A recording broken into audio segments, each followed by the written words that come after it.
The evidence seems to indicate that you're watching Dolly Vision.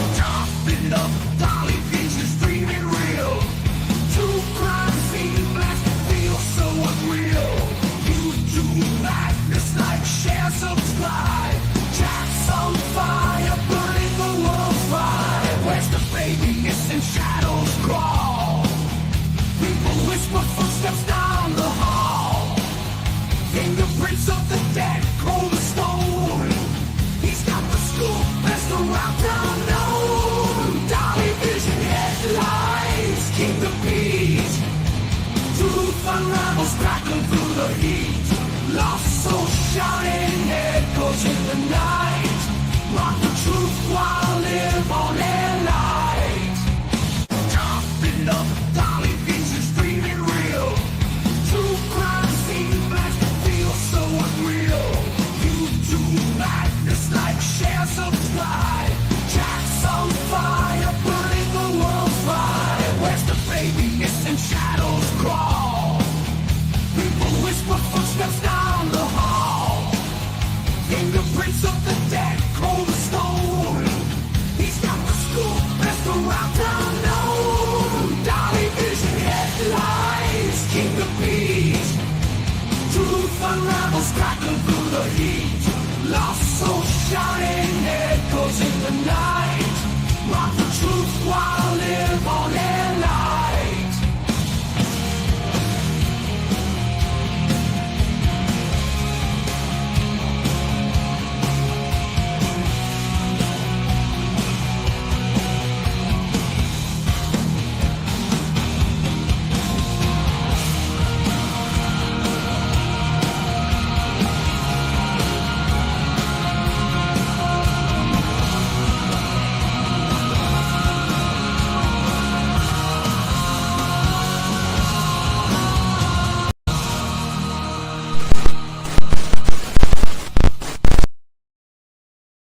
What's up, YouTube? It is Dolly back in the house again tonight. A lot of things are coming out today, right? A lot of things are coming out. And tonight we're going to be talking about big, and I mean big, huge red flags with this mother in the case of Jack and Lilly Sullivan. So if you haven't yet, I want you to leave your DNA. I think y'all already know where to leave it. On the damn like button, people. On the damn like button. So like the video. And of course, we're 250 people or less away from hitting 70,000 people here on Dolly, the greatest true crime news channel in the world. Okay? In the whole world. So if you're new here or you haven't, sub up, ring the bell, feel free to share my ugly face on any social media platform you choose, long as it's not CNN. Okay, that's fake news. That is fake news, and I don't want my face there. All right, so don't share me on CNN, but anywhere else, you good to go. You good to go. So, you know, a lot of stuff going on. Jack and Lilly Sullivan, they are still missing, just in case you didn't know. Thank you for becoming a new member, Wendy, and thank you, Helena, for your super sticker. Okay, so you know everybody's been out doing a little bit of talking all this week. That just this week we had Derwood O'Grady, okay, going around telling his story to anybody who would listen, that the kids Jack and Lilly are still alive. Okay, but before we get into this, let me give my warnings. Dolly Vision's for entertainment purposes only. We talk news, rumors, gossip, speculation, theories, mixed with a little bit of comedy and a whole lot of chaos. So don't take nothing here as a fact, people. It's just my opinion, completely satire. The callers tonight, their opinions are theirs and theirs alone, not to reflect on the Dolly. Don't get me sued. Everybody's innocent to proven guilty in a court of law. That means everybody we're talking about here tonight. And also the biggest one of them all is don't try to be damn Dolly at home. It is extremely dangerous, okay? And you could die. And we don't want that, okay? But if you do, I ain't responsible, okay? I ain't responsible. The last person that tried to be Dolly ended up a DoorDash driver. I mean, if you need a job, it works. It works. Okay. So, you know, the grandmother came out today, the biological grandmother, and she had a lot to say. She was on the YouTube channel, It's a Crying Shame. And we're going to share a little bit of that tonight about what some of the stuff the grandmother says. But I just want to go over to some of these major, huge red flags that went down in this case from the very beginning. And we're going to start with inconsistent statements. All right. Now we know at the time they told these statements, we didn't know there was inconsistencies in them. Not until people actually jumped online, because we're hearing two different stories. Okay. We're hearing two different stories. From the media, we are hearing one story. And then on YouTube, we are hearing a totally different story. There's almost like, Denise, thank you so much. Don't fear the humor. Don't fear the humor, whatever you do. All right. Don't fear it. Don't be scared, homie. Don't be scared, homie. Army Mom, thank you so much for jumping on the Dolly train tonight, the Blessed Express. We may drive it off the tracks. You never know. You never know. And a lot of people ask me, Dolly, what happened to half of yesterday's video? Well, we had some information that was bad information.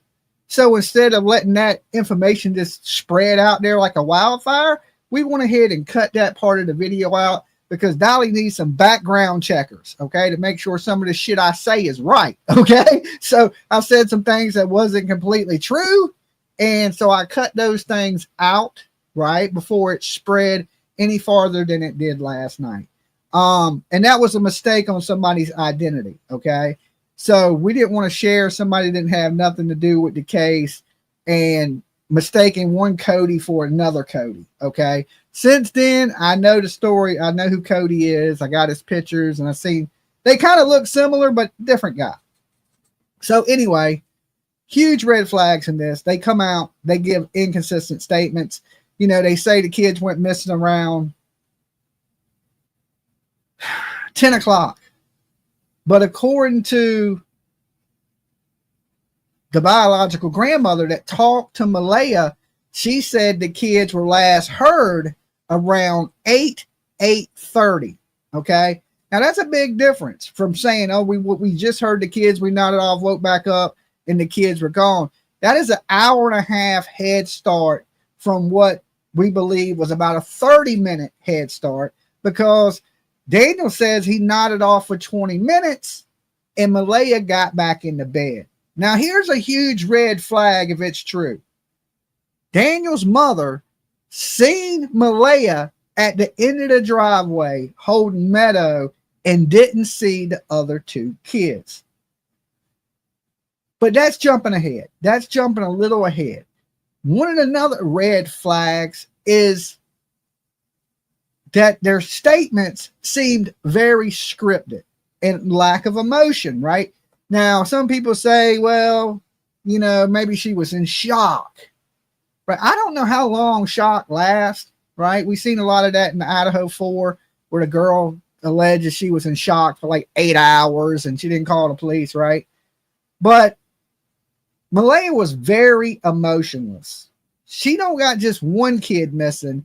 She has two kids missing and does not shed a single tear about these kids. She's almost talking about the kids like it's another day in paradise with the news, right? So that's a huge red flag to me. And then the statements she gave were other huge red flags, okay? She said they would talk to anybody. They would get in the car with anybody, which is odd because as a parent, you know, we tend to teach our kids about stranger dangers. Don't talk to strangers. Don't get in the car with nobody. But they did. And then, you know, we hear that Jack and Lily is on the spectrum, okay? Undiagnosed autistic. But according to the teachers and according to the bus drivers, and we ain't heard one other family member say this, that the kids were autistic. Now, we're going to get into the rumor part and what we know that has been released on the news. Okay. And basically on the news, we've seen a mother with no emotion that immediately got Meadow and got the hell out of Dodge. Okay. Apparently everything was good with her and Daniel, but she decided to leave with her mother and take Meadow. Now there's a lot of rumors around that, around the situation there, about why she left with Meadow. Was she told to leave? Did CPS make her leave? All of that. Did she lose full custody of Meadow? Right? Because from my understanding, she has full custody of Meadow, and Daniel only has visitations. Now, are we being told a bunch of BS from one side to get the blame off of that person? Because, you know, at the beginning, everybody likes to think of the evil step parent. Okay. The evil step parent, which would be Daniel. Okay. So a lot of people in the beginning were focusing so much on Daniel that they're leaving the mother alone, right? Daniel was taking a lot of the blame because they alleged he was awake. He heard the kids. He was the last one to see the kids, and they're gone. Okay. According to Malaya and Belinda Gray, the biological grandmother, Malaya never seen the kids that morning. Allegedly, she heard the kids in the other room, but never seen the kids, which is odd because Daniel said that Lily came in the room multiple times that night. And he was telling her to be, you know, keep it down. And he could hear Jack in the kitchen. So the statements are really inconsistent. The timeline is really inconsistent. And even Daniel himself said that the timeline of 10 o'clock is not true. So what time did these kids really go missing? That we don't know. Was it 8:30 like they're saying? Because every time they tell the story, it gets a little bit different. Now that night, the day before, we know they were in town near the mall, the whole family, Daniel, Malaya, Meadow, and the two kids, and they were perfectly fine. Okay, because a lot of people thought they went missing. Remember, in the very beginning, everybody thought they went missing days before this, and it took days for them to report it. All right, so now there's been a lot of mudslinging since then, going back and forth. So basically, Malaya grabbed the baby, took off, went to her mama's house, lawyered up, immediately had a lawyer, apparently. Okay, the chief and the chief's brothers are lawyers. So immediately, the reservation people were involved in this case to protect Malaya, which to me is a huge red flag. Like, they're on the scene quick. Okay, the chief is on the scene quick, just as quick as the biological grandmother. And of course, we know the chief's brother allegedly is Malaya's lawyer. Now, what innocent woman, this is just a question, what innocent woman in the first week of her child going missing runs and lawyers up before she's even accused of anything? Right? It's kind of mind-blowing, right? But here's the thing. If Daniel was awake, like he said he was, how could Malaya have done this? Now, he says he laid down in the bed for about 20 minutes. He slept for about 20 minutes, and he woke up. Now, this is all allegedly. He woke up with Malaya getting back in the bed. Now, while this was going on, right previous to this, his mother seen Malaya in the driveway. Now, this is where everybody's getting these theories that they handed the kids off to somebody and the kids have been taken, okay? Which I believe is absolutely a lie. I believe it's a lie. The biological grandmother believes it's a lie. A lot of people don't believe these kids are still with us. The RCMP, I believe they think the kids are no longer with us. And, you know, there's still, is it a possibility that the kids could have got into the woods? They searched these woods thoroughly, right? Because listen, The first day these kids were gone, by the timeline that they give, the police were there within 30 minutes searching for these children. Now, when it got dark, them kids would have been crying. They would have been making some noise. They're in the middle of nowhere. So if you break a tree branch, you can hear it from a mile. Lily has the loudest lungs of anybody on the planet. We've seen the video of the birthday party with Lily screaming, and she could bust an eardrum. So there's no way these kids wasn't crying. And as soon as it got dark, they would have heard these kids. They got drones in the air. They got flare technology, infrared technology, and they see nothing. Either these kids had a larger head start, and that would make sense to why Daniel's saying that the timeline's not true, or they just vanished. And, you know, they live in the middle of nowhere. This is not like just kidnappers are in the middle of nowhere, right? Usually there's nothing in the middle of nowhere. It's not even kidnappers, right? There ain't even a house for like a mile down the street. It's a good ways. The closest neighbor with the video cameras, she was 18 miles away, right? Or 8 miles away. I think she was 8 miles away. My bad, you know. And still, them trail cameras didn't catch nothing. Right now, the $150,000 reward is because I believe the police don't have anything. But they have to be watching these inconsistent statements on the internet that they're giving, right? You know, in Daniel's blaming her. She's blaming him. He's being accused of things of abuse of the kids. That's why he's done lost custody of his kids. They don't just take custody of kids because 2 children are missing, right? If that was the case, they would take custody from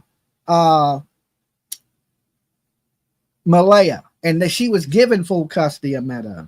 Now, I don't know if this whole thing of her on the run or if this was a narrative that they tried to push, because on the run to me pretty much means you took off and you vanished. If you go from your mama's house to your daddy's house on the reservation, I don't think that's really on the run. Okay. They made it sound like she was guilty. She was fleeing from the authorities. She took Meadow and she ran.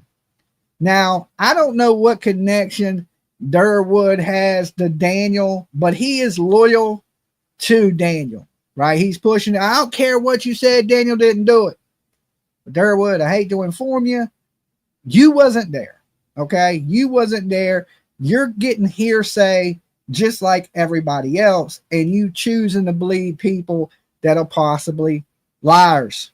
Okay. So I don't believe the story that these kids are alive.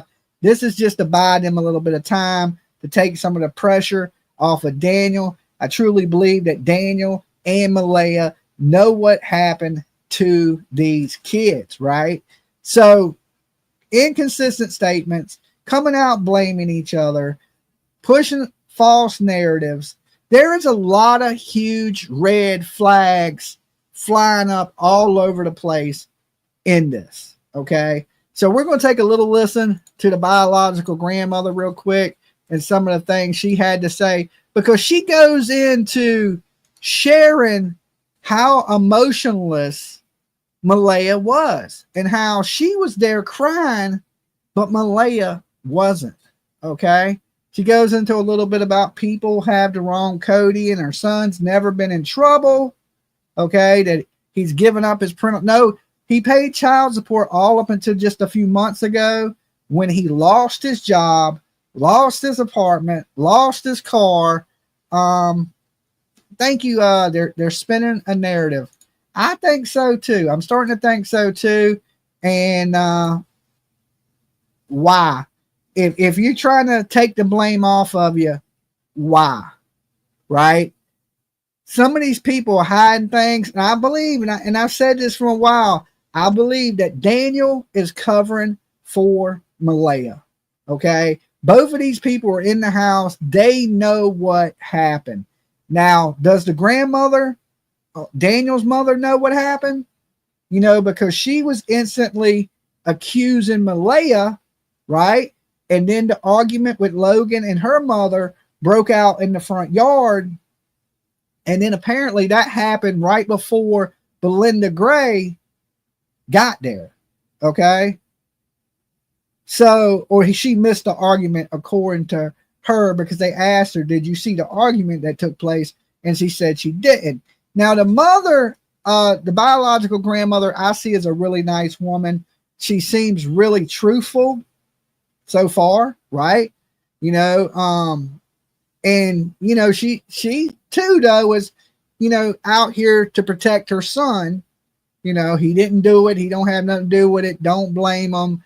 You know, so she's trying to take a little bit of that heat off of him. But I don't think nobody's really blamed him, right? Because he hasn't been in their life at all. I think people were checking into him because Daniel said that Malaya was scared of this guy. So people are trying to figure out who this guy actually is and what he's about to see if Daniel is telling the truth. That's the reason I was looking into him. Is Daniel telling the truth? Is her son a really bad guy? And we need to be concerned about him. Maybe he's a suspect. Maybe, you know, for some reason he didn't want to pay child support. But I don't think that's the case, right? Because Daniel was there, and there's been a lot of changes in Malaya in the last 19 months. Since she's had Meadow, she really hasn't had anything to do with the biological grandmother and all that. Okay. So let's share this screen real fast. And let's jump into a little bit of it. I'll let you talk now so you can say hey to everyone on this one. And again, and if you're watching this channel that we are watching is called The Crime and Shame. This stream took place today, just a little earlier. So I just wanted to go over some of it and the inconsistencies. And, you know, just the behavior of Meadow is a huge, huge red flag. Just go ahead and say whatever you'd like at the start. Talk about, you said about your son there, Cody, and you wanted to get that off the plate. So we'll start with that as well, okay? But thank you for joining us today. Thank you for having me. I'm Belinda. I am Lily and Jack's grandmother. Cody Sullivan is my son. There's been a lot of rumors, speculation, and talk concerning my son. And I really do want to clear that up because it has nothing to do with Jack and Lily finding them or what happened to them. My son has been living here for 11 months now. I keep getting stuck on 9, but it's been 11 months now. And he does not have a criminal record whatsoever. He has never been out west. And he has had nothing to do with the children for 3 years. Him and Malaya were together for 3.5 years. Their relationship went downhill really fast after Jack was born.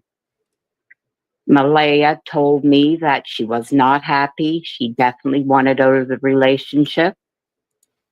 And we supported her 100%. My son, I don't know if it was the pressures of trying to support a family. I'm not sure what happened, but he started drinking a lot, started doing the drugs, and in the end, he just didn't care. And she got tired of it and left. She went to court for full custody, and she went to court for child support payments, and he was paying child support right up until 11 months ago now, when he lost his job, lost his apartment, and lost his vehicle, and that's why he's home. Okay. Now, So it don't sound like he gave up his parental rights to the child. A lot of people last night were saying that Cody gave up his parental rights. That's why he wasn't paying child support. But you heard her say he paid child support all up until 11 months ago when he lost his job, he lost his car, he lost his house. Now, I don't truly believe Cody has anything to do with this. Like I said, the only reason I looked into Cody at all is because Daniel was saying that Malaya is scared of her baby daddy. Now, I don't know why she'd be scared of this guy. He don't look like, I've seen his pictures. He don't look like he's going to hurt anybody. He had pictures of him and with the kids, and everything looked fine. But you know, even according to his mother, he, you know, she don't specify what drugs, you know, because, you know, drugs, but I guess, you know, in Canada, smoking's legal, you know, the sticky icky, and drinking is not illegal. So usually when people say drugs, I think of hard drugs. I don't think of, you know, weed. I don't think of weed when people say somebody's on drugs. I think Colombian Bam Bam and that stuff that be killing people, or, you know, that math problem, 2 and 2 equals meth lab. Okay. So I think of that when I hear that people are on drugs, and I hear there's a real bad problem with the meth addicts in that area, that there's a lot of that drug in that area. So I don't know what type of drugs he was doing and what his behavior was towards Malaya, or Daniel's just full of shit. Okay. You know, we want to believe him because he was so looking forward to seeing his kid. But the question is, should we believe him? Should we believe? I know people want to believe him because people started to really side with Daniel because he's out here talking, right? But we got to remember, in the history of people doing bad stuff, a lot of people have talked and committed crimes. Now that we have that out of the way, does it suck? Yes, it does. I make no excuses for him, but he is. Okay, we got this girl in here saying the Caitlin Harp story. Okay. I talked with her best friend today. All right. I told you I would look into the story. I talked to her best friend today, and she is going to give me a call tomorrow, and we will be doing a stream on her. Okay. So you ain't got to spam the chat with her name tonight. I dove into the case. I was looking into it today. I wrote her friends. They wrote me back. I've been in communications with them, and we will discuss that case tomorrow, which is a crazy one because apparently they're alleging this man has killed the wife before this wife. Okay.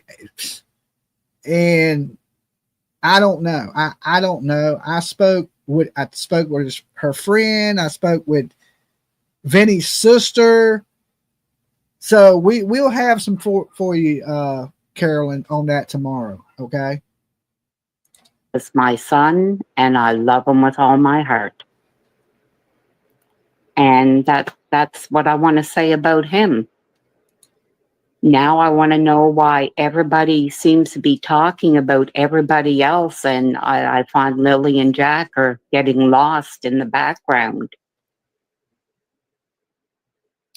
I think what it is we look into everybody. As soon as there's a name that pops up, we dig into it and try to find out who these people are, how they're involved, and what's their connection to all of it. Yeah. There's where I stand. And go ahead and say your piece on that, if you don't mind, Belinda, on about that, because you're right. They get lost in the noise, and it's about Jack and Lily, but they get lost in the noise and a lot of misinformation and that. So how are you feeling about everything that's going on in the true crime world and stuff like that? This has been a real eye-opener for the true crime world. I had no knowledge that this part even existed.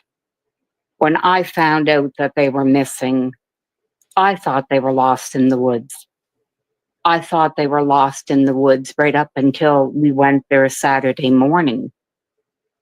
And seeing where Malaya lived, seeing Malaya herself. And I still thought, well, the children must be up in the woods. There was a lot of woods. You could see the kids' toys all over the yard. You knew they well played there. Malaya was pretty, I'm not sure if it's shock, but she was very flat, non-emotional flat. Okay, you hear that? Non-emotionally flat. That's how she was when she gave her interview, right? The same exact way. She was just nothing there, just a blank shell, no tears, talking about it like it's another day, like you would have thought she was talking about the football game, and she was so calm and collective about it. Never shedded a tear for these kids, lawyered up, and has never said anything. Ain't never begged for the release of her kids. She kind of alleged that she believes the kids were abducted, right? They'll talk to anybody, get in the car with anybody. And, you know, they were saying check the airports and stuff like that. They were trying to make it act like these kids just somebody grabbed them. But I do not believe that to be the case, because a kidnapper would have had to been out there waiting. You know, I've heard everything from they sold the kids to they've handed the kids off. But a lot of people think this is a hoax. I don't, right? These kids, at this point, these kids have been all over the media there in Canada. You ain't going to hide kids that are all over the news, because you yourself could go to jail, right? So I don't believe that they're being hid on some reservation or one of their family members are hiding them. There's no reason, right? There ain't one good explanation of why this family would hide these kids, okay? The father's not trying to take them. The father don't have custody of them. They're not Daniel's kids. There's no reason to hide Jack and Lily whatsoever, right? People are trying to make up just the weirdest things of why this woman may hide, or the CPS were going to take their kids. But why? Because there would have had to have been some type of abuse or reports of abuse before this. And it's crazy that even in our country, every time the CPS is called, shortly after that, kids go missing. Daniel is another Chris Watts, chatter says. Now, that's the vibe I got in the beginning, that this guy was, you know, not being truthful. He was overdoing it, exaggerating the story. You know, he outran the helicopter. He was in the woods. He screamed till his voice was done. But now, what is being done? None of the parents are putting together search parties. Okay, none. Every missing kid's case right now, Caitlin Hart is missing, right? Pennsylvania. And I was talking to her friends and family today, and they got searchers out there searching every day to find this girl that's been missing. She's been missing for a few days. It's alleged that her husband may have unalived her and hit her. There's some videos that surfaced of him being stuck in a rural area. And so they're out searching. They got the police out there searching. They got dogs searching, people searching. The family has been, you know, updating with posts and things like that. But why ain't this going on with Jack and Lily? It didn't go on at all. They never said, okay, hey, we need the community's help. Even when the police backed off, okay? When the RCMP said, okay, we're not going to search anymore. Why didn't Daniel start putting search parties together? Why didn't the mother come out, plead for help for people to find her kid? You know, she was too worried about being single on Facebook. It's strange. Listen, these two people, in my opinion, they know what's going on. They know what's going on. Put it down to shock that she just didn't know what to do, and she kept saying she didn't know what to do. I asked if those were the doors that the children went out, and she said yes, and she opened and closed them to show me how quiet they were, which I did find a little strange. Is that strange to you guys? Is that strange that, you know, the grandmother comes over there and the mother's like, yeah, they slipped out the back door. I didn't hear them. Look how quiet the door is. So apparently the door is pretty quiet. Okay. Maybe she was telling the truth in the news about the door being quiet. But them kids had never ran off in 2 years. And the first time they do run off, they get that far from the home. I'm not buying it. I'm totally not buying that shit. I asked her around what time she seen them, and she said she never seen them since Thursday night when she put them to bed. I asked her what time she thought they got up, and she said between 8 and 8:30. But she said, okay, now that's the first we heard about her putting the kids to bed. Okay, we never heard that the whole time. They never said one thing about cooking the kids dinner, feeding the kids, giving them a bath, brushing their teeth, telling them a bedtime story. Nothing. They didn't tell about getting up, checking on them. They didn't tell about cooking the kids breakfast. The kids were just defending for their damn selves at 4 and 6 years old. And she didn't see them. She heard them out in the other room playing. She never said what room. She just said she heard them out in the room playing, and she drifted off to sleep. And when she woke up again, she didn't hear nothing, and she realized that the place was just too quiet. So they got up and they searched. She said they searched the house, they searched the yard, and then I think she said Daniel went off in the truck to search. So I asked her, I said, we're here to search. So you know your kids. You're the mom. Moms know their kids. I told y'all when I was remote viewing last night, I seen a truck. I still got it written down. The remote viewer never called me today either. And when I was remote viewing, I came up with they all lied: a muffin, a road, and a truck. Okay. So I don't know if I was right about the muffin, but it looks like I'm definitely right about the truck. Okay. Know what takes their interest, where they like to go around the yard, where you have to get after them all the time. And she said they always like to play up by their fort. So I told her we would start up there. So we headed out, and that's where we started. I never met Daniel that day. She told me that he was out searching. He's been searching since they've been gone. I did see her mom in the Daniel's mom, sorry. I seen Janie in the driveway. He had another woman with her. I wasn't sure who it was at the time. And I did see Justin outside at the time. That's the brother, Daniel's brother. I have a Belinda, question. go ahead.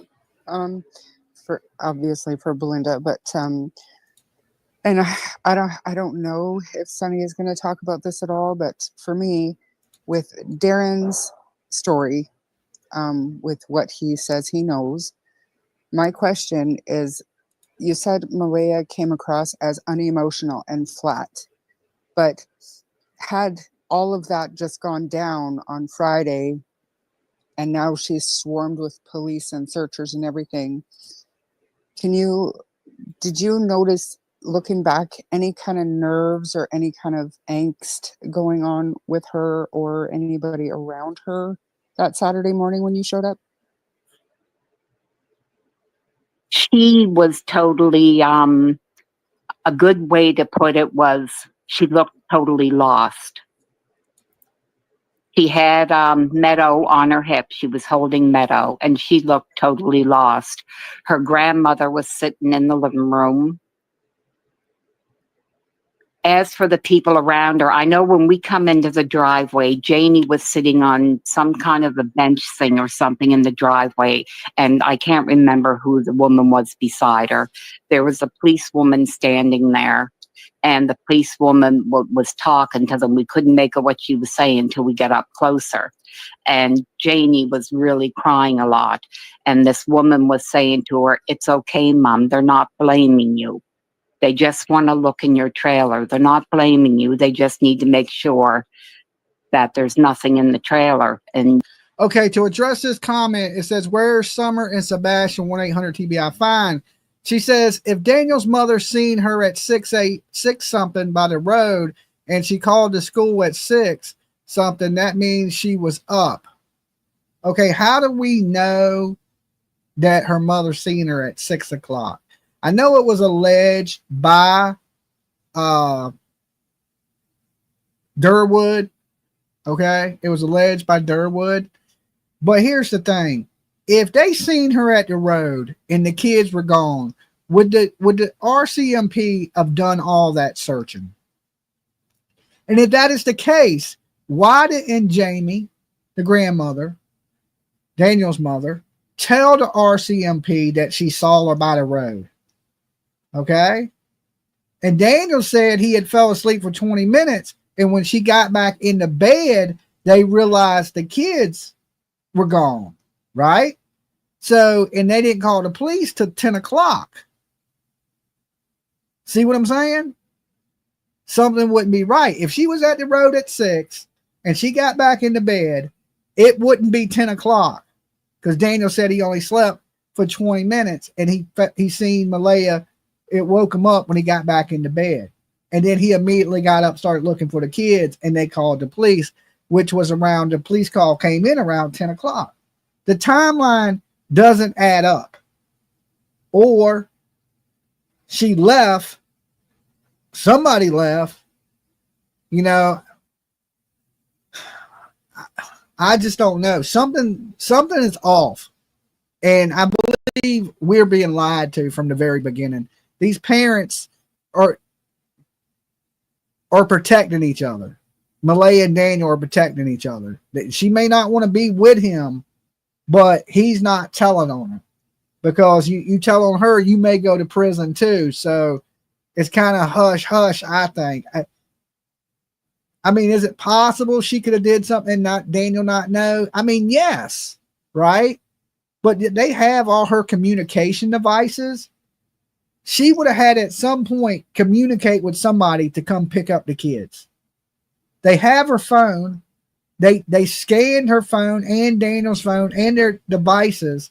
They would know if she called somebody or somebody met her, I believe. She went on to say that there was nothing in the trailer. She didn't want them around her dog. And the policewoman told her that she was impeding an investigation and she would have to get a search warrant. And then I thought, well, we'll just continue on into the trailer. That was the only thing I found just a little strange, that I was wondering what that was all about. When I got inside the trailer and after I had hugged Malaya, I mean, I took to crying. Now, I didn't notice because I wasn't watching, but my sister stated that she noticed Malaya wasn't crying at all. She didn't have any tears, that she was very non-emotional. Non-emotional. That after the hugging, and I stated about the woman outside that was upset, and she told me that that was Daniel's mother, and that she was having a hard time, and she said that was Daniel's brother. And I told her I seen the resemblance, so I figured they were related. She did tell me who the other person was, but I can't remember.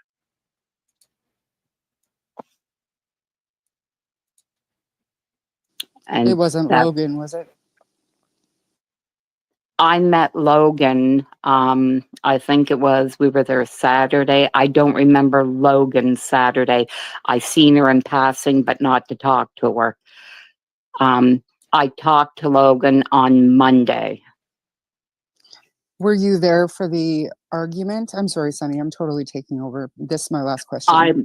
I was not there for the argument.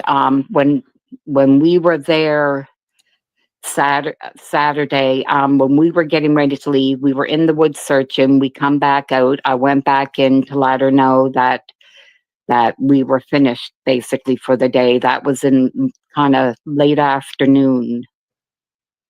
And we come back out when we were sitting in the car, because I mean, it was pretty miserable in the woods. So we were kind of breaking in the car. I seen Cindy drive up.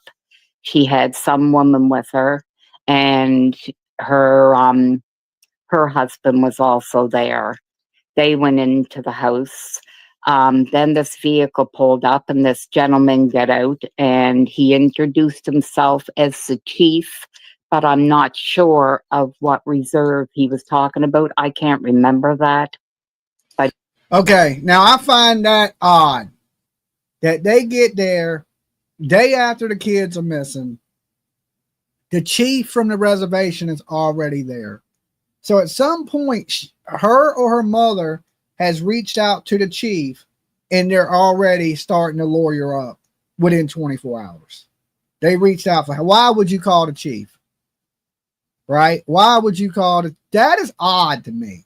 Not that I think the kids are on a reservation, but she immediately needed help from the reservation. Okay. Now, I don't know how much native she is. If she's 10%, 20%, 30%. It sounds like her father's native and her mother ain't. So she's half First Nation, apparently. And then that would make Jack and Lily quarter First Nation, because we see Dan. Well, we don't know. Cody's their dad, and Meadow, she would only be 1/4 First Nation. Okay, I don't get it. It don't make sense to me that she immediately is emotionless. She needs a lawyer. She didn't see the kids that morning. She never got up to check on her babies. This just don't sound like a normal mother to me. But he did say he was the chief and he was looking for Malaya. So I took him to Malaya's, and he went in. So my sister and I decided, well, we'll do searching just up the other road further. So we did. When we come back, I stopped in again, and the chief and Malaya, and there was 1 or 2 other people around the table, and I thought I heard him say about a prayer circle, and they were on like a conference thing on his phone, and I could hear words in the background and that. So I kind of made my leave at that point, and I left, and then me and my sister headed out. So the only thing I can assume is we had just missed the big fight or whatever it was. We must. So see, Grandma said she missed that fight. And yes, that the fact that she didn't check on them overnight or in the morning, but called off school, huge red flag, right? I agree. There's a ton of red flags in this. Her behavior is odd as shit. Now, why this woman ain't in jail for child neglect is beyond me. In the beginning, I thought they didn't arrest her because, if you arrest her, she's going to lawyer up and she's not going to talk. But she lawyered up. It sounds like, damn, she done called the chief day one. All right. So she was already looking for help from the chief, trying to get it. To me, she's my number one suspect without a doubt in the disappearance of these 2 small kids. Without a doubt. Like, it ain't even a thought in my mind, lady, you know something or you did something. It wouldn't be the first, right? I've seen women that act nice, talk to them, held conversations, that murdered their babies. And I don't think this is I think something in her changed, and she's done something horrible to these kids, and her mother's protecting her, the chief's protecting her. She instantly called for help to help her, and then she got the hell out of Dodge and ain't answering questions, ain't talking to the media. We got 739 likes on this video, and we got 1,600 people in the room. That means 900 of you haven't liked the video. I ain't even got to my hugest red flag yet either. Okay. So take a second, like this video. That way I ain't got to say it 1,000 times. This is only my second time saying it. So if y'all hit it, get me up over 1,000 somewhere. I'll shut my face on hitting the like on the video, but I'm talking to you. I'm looking right at you. You just hover your mouse over your board and go click. It's that easy. Free this week. It ain't gonna cost you a dime. You can touch it on your phone. You just hit the little thumbs up button. It helps us get out there in the algorithm. It helps bring awareness to these kids that are missing. It helps new eyes see the channel. So I need you guys to hit that like button for me. And when you do, I want you to shout out in the chat room where you're watching from. But don't cheat, okay? Hit the like on the video. And you hear the biological grandmother, because she knew. You got to remember that Malaya and her son were together for 3 years. So over those 3 years, she got to know Malaya pretty well. And she said Malaya was soft-spoken, but she never said Malaya was emotionless. And if the biological grandmother's noticing these big differences in her, right, in her behavior, Something is going on to a trigger that. Could it be trauma? It could be trauma, but most likely it won't. Must have just missed it. Or it hadn't happened yet, because from my understanding, they had the big blowout, and then 5 minutes after that, they got in the vehicle and left, right? And Logan was there at that point, so maybe it happened after that. Like, I'm just trying to piece together that day. But thank you so much for answering my question, Sunny. Sunny, it's your show. No, you do you you. know, You do. Yeah, she's the girl on the channel's right. She said that, she must have missed the fight, but after the fight, Malaya left. So it must have happened. A fight must have broke out after the biological grandmother left, not before she got there, because then, she packs up and leaves with her mom. If she was gone, of course, the biological grandma wouldn't have never seen her. So the fight must have took place after she left. I was going to say, we will come back to all of this, but before we get on with Bev, and because Bev's in the United Kingdom, you guys. Thank you, Leah. Her time right now is like 11 o'clock at night, so we will come back to this. So Belinda, but before I go to Bev and you guys, and Bev can, talk about her different situations or theories or whatever you call it there, Bev. Scenarios, there's the words. Just a couple of things, if you don't mind, that I saw in chat. Can you please tell people that the text between yourself and Malaya and yourself and Daniel, that those were actual texts that we've shown that you've provided that information, just to clarify for some people that are just asking, just for clarification. And this is the text messages. If y'all remember a couple of days ago, we covered those text messages.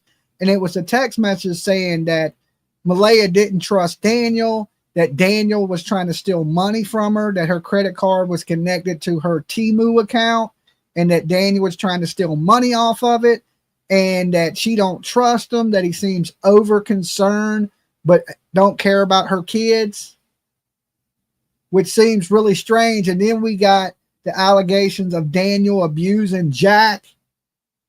And I guarantee you this is some of the stuff that Derwood even talked about. And the biggest huge red flag of all this, and this is what scares me. I'll get to it in a few minutes after y'all like the video. Okay. I got one huge red flag that just worries me to death. And we're going to go over that in just a few minutes. Yes, all the texts that you have shown have come from my phone. I know a lot of people are a little put out because Daniel did ask me to keep one part a secret and not to tell anybody. But at that point in time, I had seen Daniel out speaking everything out to the public on what he was thinking was taking place. And I thought, well, he hasn't told me anything in these texts that should be a secret. There was nothing there. So I figured, why is anybody keeping a secret? These kids are missing. What does it matter if the police think you shouldn't do this or you shouldn't do that? Let them worry about their investigation. Let everybody else that was there and knows something talk about anything they know. Yeah, I agree. How can you get a credit card and not be working? Somebody says, well, you never know. She could have got some assistance. I don't know what assistance Canada gives, but I guess if you're a single mother and you're not working and you're a stay-at-home mom, they do have some assistance programs for you, right? I don't know, like, how America has food stamps, EBT, or, they'll help you with your bills a little bit. I'm assuming the same thing in Canada, even though she wasn't working. She probably had some benefits through the, I don't know. I'm just, maybe she had some benefits and that would have gave her a credit card. Maybe her mom gave her a credit card and put a little bit of money on it, helping her out. There's a lot of ways you could have a credit card and not have a job. Okay. Thank you for that. Or debit card. I'm just going to ask one more thing. If you don't mind, okay, actually quickly, two things. RCM, with Darren's, putting out this information, how are you personally feeling about this perhaps storyline or the information that he's putting out there? Are you happy with it? Are you? Go ahead. It is a good story. I think about it and I can make it make sense. I can see how it can look like it makes sense. Going by the CPS, going by Malaya's marks of she's protecting Meadow from CPS. I never got a chance to ask her, was she protecting Meadow from CPS because Daniel was due to have visitation? Or was she protecting CPS because she was afraid she was going to lose Meadow? That part doesn't make sense. They gave her custody of Meadow. So I can only go with the fact that she was upset that Daniel was going to get visitation. As for Darren's story, I did like the idea. I mean, of course, finding the kids, yeah, great. And I was starting to buy it. And then I started thinking of all the original talks, of all the times Daniel had spoken, of what Malaya had said to me. And it just didn't make sense to me in the end. So I don't see it. You hear that? Grandma does not believe what Derwood has been putting out there. And the chat room, a lot of the chat room has been saying the same thing, that he's too much, because he claims to be Malaya's family, right? A third cousin. But there's rumors that he dates somebody in Logan's family. And he's all in on Daniel's innocent. Daniel's innocent. Daniel couldn't have did it. Malaya this, Malaya, he's blaming his own family. Alleged family. I'm going to say alleged family. But it seems like Darren, I mean, his name is Darren, but Derwood and Daniel are in some type of communications. Because we did learn that Daniel and one of his friends went over to Derwood's house shortly after this occurred. That is strange. That is strange. And now you got this dude popping up on the internet. He never one time said, well, yeah, me and Daniel are homeboys. He just said, I'm the third cousin of Malaya and there's some stuff going on in my family.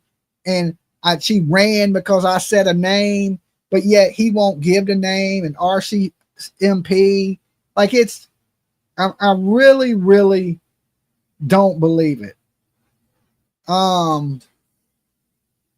So I ain't buying the story at all. Okay. Appreciate that. You guys, this is Belinda, the paternal grandmother of Jack and Lily. That's why we're here. That's what it is all about. So Belinda, you guys was gracious enough. This is her first time on a YouTube platform.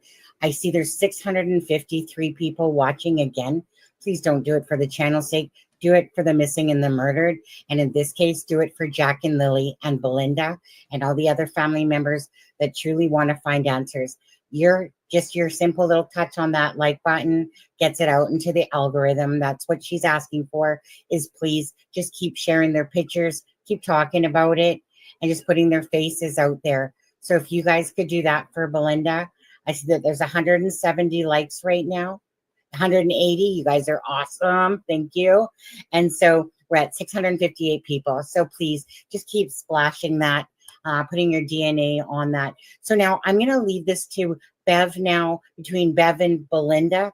And so Bev, did you want to speak first and talk about what you've been doing or working on? And go ahead. Yeah, I can do. So I suppose, first of all, I want to say thank you, Sunny and Shah, for everything that you're doing, because it's amazing how much you're keeping Jack and Lily's name out there.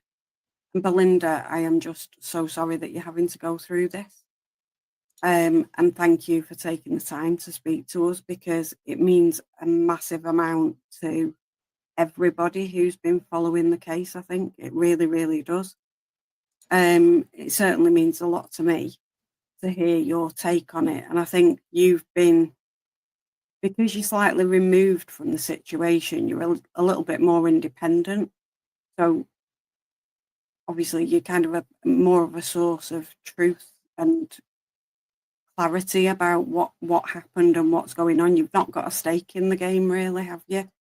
So I really, really do appreciate it. What I've been looking at because I know that a lot of people, and definitely Kent the other day, were asking me lots of questions about, criminal offences that might have been committed, how and why Malaya needed to be supervised with Meadow, all of those things. So I've been having a look at it, and it is really, really similar. Yeah, Derwood didn't want to have a conversation. He wanted to say what he wanted to say, and that was it, right? And that's perfectly fine, but, it's his language that I have the biggest problem with, and it's just him using the GD word. And, a few nights before that, I asked him, I said, look, I don't care what cuss word you say up here. Could you not use the GD? And it's every other word out of his mouth. Okay, every other word out of his mouth. And if you can't be respectful to my wishes when you come on my channel, you don't have to come on the channel. I don't ask you. I just said, hey man, don't say that. It's offensive to a lot of people in here. There's a lot of religious people in my chat room, me myself, and we don't want to hear that shit. And I was trying to be really nice about it. And he would just over talk me and just GD this. GD Darren didn't do it. I'm tired of this. I'm homeless. I've been kicked out my house. I don't believe nothing he's saying at this point. He's pushing a narrative for Daniel. You're Daniel's homeboy. You're pushing a narrative to get the blame off of him. Myself, I don't care what anybody says. In my mind, Daniel and Malaya are responsible for the disappearance of these kids.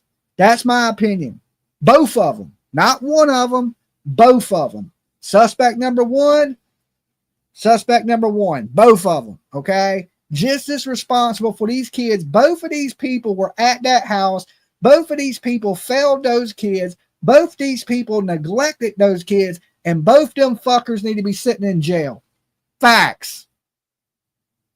In my opinion. To UK law, so I can describe it quite well, because I don't have to think about it from a different perspective, really. Slightly different names for things, but the same premise. So in terms of just one thing that I picked up yesterday when Darren was talking was Janie has said now that Malaya had Meadow on her hip when she was outside. And that really confused me. And it confused me because if you already had Meadow with you and the other two children, why in the heck did you not get in the car at the same time if your goal is to get out? So that baffled me. It's got to be said. And I'm not going to give an opinion about which I think is right, whether what Darren's saying is true. I certainly think he believes that it's true. Whether that's see that she said the same thing I said. In his mind, he thinks it's true, right? You can hear the passion in his voice when he says it. He's firm about it. He believes it because he wants to believe it, right? It's easy to believe something when you want to believe it. Like, I don't think Derwood is a liar. I think he has been fed false information from liars, and he believes it to be the truth. Okay? I don't trust any of these people. Daniel, Malaya, Daniel's mama, and his brother Justin. I don't trust none of them four. For me, I lock them all up until the kids popped up. Say, hey, y'all want out? Tell us where the fucking kids are at, right? You'd be sitting in jail if I was the sheriff in Nova Scotia. Yeah, I tell you that. It wouldn't be none of that. And it wouldn't be no nice. I'll make sure you had the worst treatment in the jail. I make sure your sandwich was old as shit when you got it. Carmela, Dolly law, sit in jail till you talk. There you go, right? If you don't know where your kids are at, you sit there until we do. Okay? Because it's your job to keep up with the kids. And while we look for them, we want to make sure you don't wander off. Sit your ass in jail. Dolly law. Okay? We need to vote that into Congress. Make it a bill. Get that in some legislation. Based on solid facts, I'm not sure. And obviously the other option is that something has happened to Jack and Lily. And I really don't want that to be the case, but it is a possibility. So let's have a look at what's happened and why. So in terms of Meadow and Malaya going to her mum's, There you there go. will Dolly have been law. 3 options of how she was to be supervised. So we know, Darren made it clear yesterday, she was being supervised by her mum, not by CPS, and that makes absolute sense, because if you think the amount of cases that CPS have got involvement in, if they had to supervise anybody. Did you say 700,000 children go missing every month in the U.S.? Most are eaten. Eaten by who? There's a big bad kid eater out there? Is that what you said? Most of them are eaten? Is there a cannibal that we need to know about in the United States? I don't know where you get those statistics. Who the hell's eating kids? That is crazy. They're eating their dogs. They're eating the cats. They're eating the kids. Okay, good Lord. Body just 24/7. They wouldn't have any staff to deal with the other cases. So there are 3 different possibilities. One is a temporary care agreement. That can be just an informal agreement with CPS. It's written, so it's a clear agreement about what's going to happen.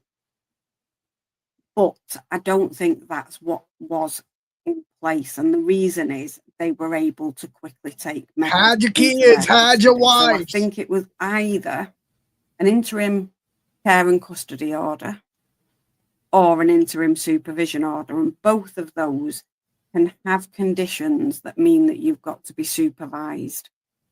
So they can have care and custody of Meadow, but still say that she can stay at home. We have that.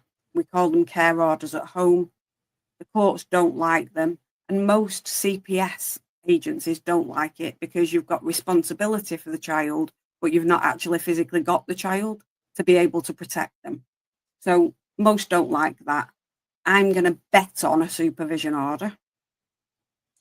Okay, we're talking about missing kids here, not kids that have been eaten. Okay, I think y'all got the wrong channel. This is not Conspiracy Hour. Okay, and I like Oprah. How about that? No, I don't like what she did in Hawaii. I don't like that. With conditions that she's got to reside with a mum and she's got to be supervised. Then, when that order is breached, CPS can take the child into custody. So they're the 3 options there. And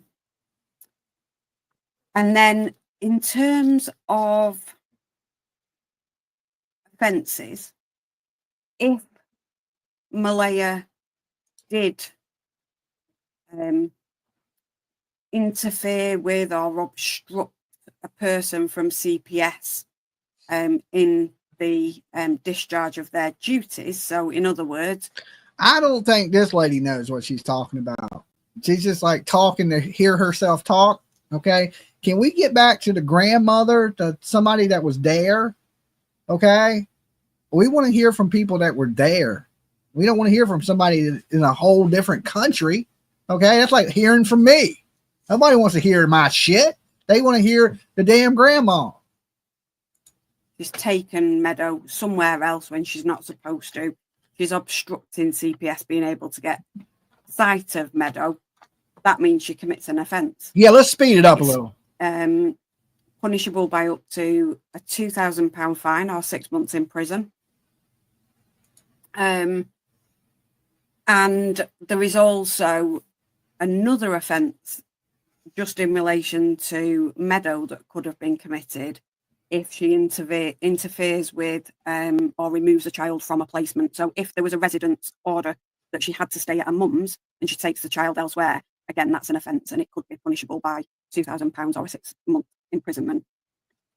But then we've got all sorts of other things. So there could be Yeah, it sounds like Michelle after Say, for dark. example, Malaya was scared about Daniel harming the children. She could have obtained not only a protection order for herself, she could have obtained one for the children as well. So that would then be, if he breaches that and comes into contact with the children, then he's guilty of an offence. And that's a £5,000 fine or 3 months imprisonment for the first breach of that order. If you breach it again for every breach, it's a £10,000 fine or 2 years in prison. So it increases if you are a repeat breacher of the order. Can I ask something here? Of course you can. I never thought of this before, but for you to remind that, right, she was being supervised by her mom. She had to be supervised. Mhm. Would being on any kind of drugs cause that supervision, or were they afraid of a flight risk, or could it have been where CPS was involved with Lily and Jack? I think it could be a number of things. So we know that they were already involved. Then when Jack and Lily have gone missing, if there is information shared between Katie. police and CPS where they say, we think that a criminal offence has been committed here by either Malaya or Daniel or both together, then in relation to the disappearance, then that would be enough for them to say, we need to protect Meadow. We've got to have somebody who's not one of those two individuals, not one of the parents supervising. And they always look at, is there someone in the family who can help with this before they think about taking the child away? Because every child deserves, if they can, to stay with their parents. And that's the basic premise of child protection services. But it could be the original involvement. So we don't know exactly what that is. We know it said home conditions on the thing that the minister put out, but there could be more to it than that, because they normally, so I know that we do it, we'll say the top item, but there could be other things that are going on in the background that they're looking at as well. So it could be drugs and alcohol. It could, we know that Daniel's had an issue before, so it could be a recurrence of that. We don't know whether there's been any substance misuse by Malaya, and I'm not suggesting that there definitely has been. I'm just saying we don't know. So that could be it. It could be in relation to not just the home conditions, but say, for example, this is a common occurrence where they're keeping both children off school if one's a bit poorly or, you know, something's happening and that's a good excuse. Well, Lily's got a cough, so they're both staying off. And then you're not promoting the child's education. Yeah, that is a red flag too. When they didn't send Lily to school the day before, they didn't send Jack to school. The day they went missing, they didn't send Jack to school that day either, right? Because they didn't even check to see if Lily was still sick. So let's just say the mother seen the baby when she put her to bed Thursday night, right? Tell me this ain't a huge red flag. Your daughter's sick. You don't get up and check on her.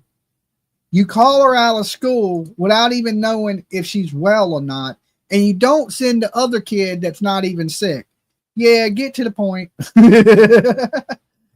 Like I tell you all the time, Jay, you better sit down and be good. Okay.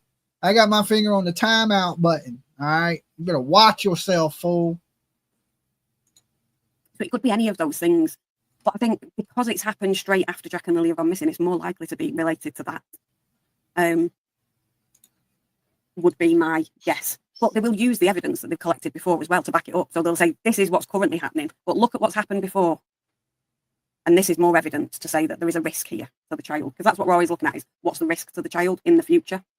And then in terms of, we're all kind of thinking, if what Darren said is right, Malaya has made a huge mistake here by carrying on with this story. So I think everybody was of a similar view about that. But what has she done wrong is the next big question, isn't it? So we know that she's going to be in some kind of trouble. Why? And there are a few things. So the biggest, most problematic one will be if she's made any statements under oath for the RCMP, because that is classed as perjury. I agree, Miss Fit. Offence, and it's up to 14 years in prison. Obstructing justice or perverting or defeating the course of justice. So you're sending the police on a wild goose chase, that would fall into that category. 10 years in prison. We're not talking little. I don't know about that. Here in the States, lying to the police is a misdemeanor offense. All right. Misdemeanors can only carry up to a year in jail, not prison, jail. Okay. It's a misdemeanor. Lying. It may be different in Canada. Okay. But lying to the authorities here is a misdemeanor. right? We discussed this. What charges would she face if she did hide the kids? There'd be misdemeanor charges, right? They're her kids. She can take them somewhere. What it is lying to authorities. That's it. Offences. We're talking quite big, important ones. And every day that it carries on, that sentence, whatever they think is proportionate in the circumstances, will go up and up and up. But if she'd have done it for a day, she's not going to get 14 years for it. But we're 7 weeks down the line. And I know that she's represented by a lawyer, and this baffles me, because if you're represented by a lawyer and you know that every day that sentence is going to increase, she will have been advised, I would suspect. Can't say for definite. No, that's not true. Is this lady a lawyer? It's every time you lie to the police. If you tell them one lie and they don't arrest you for a year later, they can only arrest you for one lie. Now, if they come to you and you give a statement and you lie, they come back and get another statement and you lie, and they do it again, then they can get you for lying 3 times, right? Every time you told them a lie. That is how the charge works. I don't know where she gets this. If you lie every day that goes by, you get more time shit. That's not true. That's not true. She's talking UK and Canada law, Dolly, not the USA. I don't think that's true in Canada. That ain't true. Every day that goes by, they charge you, you get extra time because, well, what if they don't know you lied for 5 years? Do you do fucking 600 years in prison? That's crazy. That's insane. I don't buy it. But certainly if she was my client, come clean as quickly as possible. So as soon as she contacted me, I'd be saying, right, okay, we need to do damage limitation. Let's put together a really clear statement about what happened and why. And let's go to the police and explain, because that's going to reduce your culpability. Jay, what was your super chat? Let's see. The severity of the punishment. Okay. I pay. Let's. What Jay? What did you say? Hold on. I seen your chat and it popped off the screen. Hold on. Let me see what Jay said. Army Mom, what about all the search and manpower, equipment, money? They could sue her for the money back, right? Simple thing. That's the same thing with Chris and Katie Proudfoot, because you remember everybody thought it was a hoax, and then well, what could they get them for? Lying to the police and sue them for the money they used in the search. Says, I pay your bills better. Okay, I pay your bills. You better calm down. I seen something said they found Lily's 6-year-old alive today. They did not find Lily today. That, everybody clickbaits on the internet. Just, the internet is clickbait. Just remember that when you click on to something. All right. People are trying to reel you in. It's all clickbait. That's what the internet is. And then when I clickbait, people get mad at me. What about the rest of the internet? Okay. What about the rest? Get mad at them. Be mad at everybody, because the whole damn YouTube is a big old pot of clickbait. Daniel told me on Monday, when I had introduced myself to him, that he believed Malaya had a lawyer lined up when she left on Saturday. And they've had this long for her lawyer to put out any kind of a statement, but the lawyer hasn't stated a word either. Yeah, I'm not surprised by not putting out a public statement necessarily, but behind the scenes, I'm gobsmacked that she's not been advised to go and come clean if that is what's happened. And that's what, lends me to doubt a little bit whether that is what's going on, because it just doesn't really make it. I don't know, Robin. But there's lots of other things as well. So, we've got things like reporting an offence that has been committed when it hasn't. So she's talking about abduction and it's not been committed. That's a 5-year offence. Now, when they're looking at these, they're not going to give her sentences for each and everything on top of each other. They'll probably all run at the same time, if that happens, with a bit of an increase on whatever the highest one is. And it's a way to make sure that the sentence is proportionate when you look at everything that happened in the round in that instance. The time that you tend to get consecutive sentences that run one after the other, it's because they come out of different circumstances. So say, for example, something happens at the beginning relating to Jack and Lily being put in a car, and she makes the initial report to the police. If Okay, later down the line, let's get something else past happens this. over here. Person by threats or fear of violence or deception to do something can range anywhere from 14 How long years does this to life. lady talk? Good Lord. why did she not want them to go in? It concerns In a bit, okay? So after that, we'll have some questions, and if she can answer them. But we are going to kind of do that. But right now, there are some people, if you don't mind, Beth, that are wondering: is this a normal situation where two kids go missing? Let me just go into the thing. Okay, Sunny, there's a question that keeps coming up. They're asking Beth about if it's common or uncommon for a parent to feel like they have to protect a child from CPS. That one? Yeah, massively. It's a really standard feeling. So a lot of people are very untrusted of the authorities, particularly if they've had involvement by them before. Unfortunately, in the role that I'm in, I see a lot of parents who come back through the system on a repeat basis. Now, you know, remove a child, and then there will be another child, and we in the press. And there's a reason for that. They don't want this family that were hiding the children. Malaya and her side of the family would be jumping up and down, screaming blue murder. I know that if a partner of mine, till after they've made God, this lady can criminal talk. cases, Boy. can take absolutely an 8. She done talked so long, she done broke the internet. Oh Lord. It would be a very wise choice. So, Belinda, how do you feel about that? Like, they're not really mentioning Jack and Lily a lot. I find a lot are not mentioning Jack and Lily specifically. Listening to Darren's story, and apparently this is what Daniel feels too, but yet he searched for days in the woods and went on TV to state that if he has to, he'll search for the rest of his life. And that strikes me odd if in the back of his mind, he really believes, because his mom heard the kids and she almost caught her handing the kids off, that if they really believe that to be true and they gave their statements, but the police didn't want to listen, I'd be telling the reporters, I'd be telling the whole world. That's what I said, Grandma. Like, you know, that Darren, he's telling the media different things than he's telling the internet. If you believe the woman did it, why ain't he out on the news saying, I believe the baby's mama did it? My mama called her at the end of the driveway at 6 o'clock in the morning. She got back into bed. I noticed the kids were gone. Why did he tell that? Right? Why did he tell a totally different story? Right? But the narrative that he's pushing on the internet is different than the narrative that he's pushing on the news. To me, that's a red flag too. There's plenty of red flags around Daniel. There's plenty of red flags around Malaya. They're like, they can wave red flags at each other. There's so many damn red flags. I don't trust neither one of them. Lock their whole family up, okay?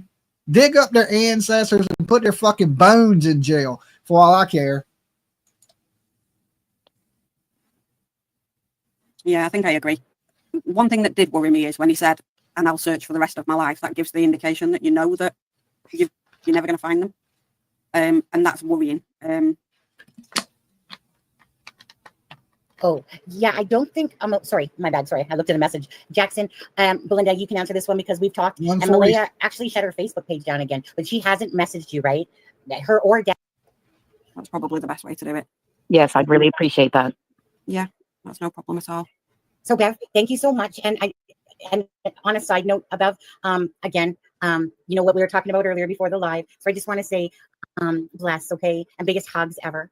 So air hug, it's going to have to be an air hug. Air hug to you, okay? Thank you very much. Okay. And I'll see you all again soon. Thank you so much, Bev. Okay. Night-night. Night-night. Hold on. I thought I was the only one that gave out virtual hugs. Okay? What the hell? That's copywritten by Dolly. The virtual hug? I thought I was the only person that gave virtual hugs up here. She said air hug. I usually say the virtual hug. You know what I'm saying? But ain't many people come. I ain't gave y'all a hug in a while. Virtual hugs to all my beautiful Dolly people out there. Okay. Now other people giving out hugs. I ain't got shit anymore. So if you don't mind, if you guys don't mind, so Belinda, can we go back now to the day, if you don't mind? Are you okay? Just want to make sure. Are you okay? Yeah, I'm good. Okay. So again, Hey, don't spoil my time. I am too bare. I ain't heard nothing about it. I ain't seen nobody giving no virtual hugs but me. Okay? I'm suing. Lawsuit. I'll be hearing from my lawyer. He's the chief's brother. Okay? and you know, Daniel has his thing. Malaya had her thing on the interview. you know. But Dolly Law. can we go back to May 3rd on this? And there's 1,000 people in here. So can you just, and I won't interrupt, nobody interrupts. Can you just kind of, as your memory recollects, because you were there 3 times, correct? Yes. Okay. And so can you by chance just take us through each of those days as best as you can? It doesn't have to be every single detail, but just from your perception of like what you saw. And don't forget to include the dog not barking and then barking. That Daniel said, sorry, Daniel, but calling out there, dude. You told Belinda that the dog didn't bark, but we'll come to that point. But so you arrived there. Yes. Okay. I arrived there. There was no police cars on the road. The one dirt road just before you get to their place. I can't remember the name of the road. It's a dirt road. That's where all the police were stationed send her and the bill. the search and rescue. That road was blocked off. Right away when we pulled up, I had recognized the trailer because we had made many trips to New Glasgow, and I've often seen the trailer. I didn't have a clue that's where Malaya lived, and I feel so bad now because we could have stopped in so many times.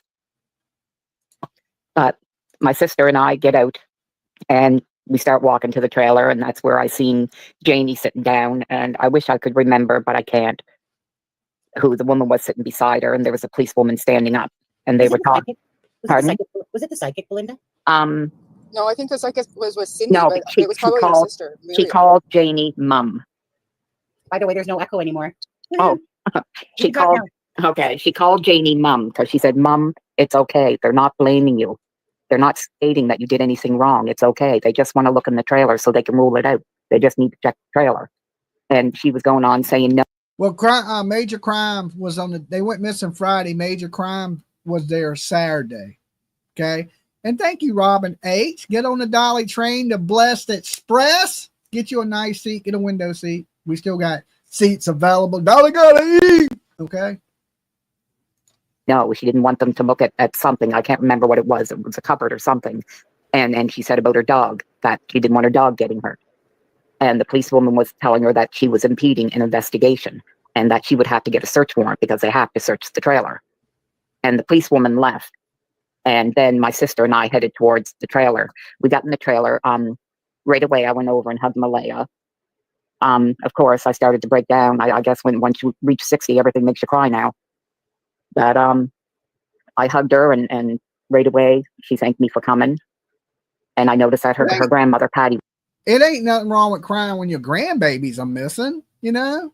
She said everything make you cry at 60. I mean, you got 2 missing grandkids. That's enough to break anybody down right there. Was there. She was sitting on the couch. And I asked Malaya if she'd heard anything yet. Did they find anything yet?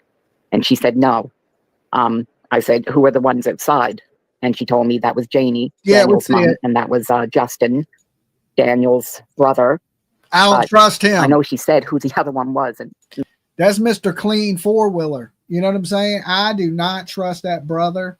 He gives me the super weirdo vibes, right?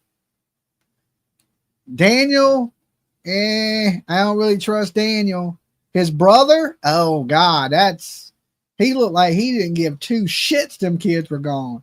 Y'all see the picture of him laying on the 4-wheeler like this? The 4-wheeler's all clean, like he just polished that bitch up. Cleanest 4-wheeler in Nova Scotia. I don't know.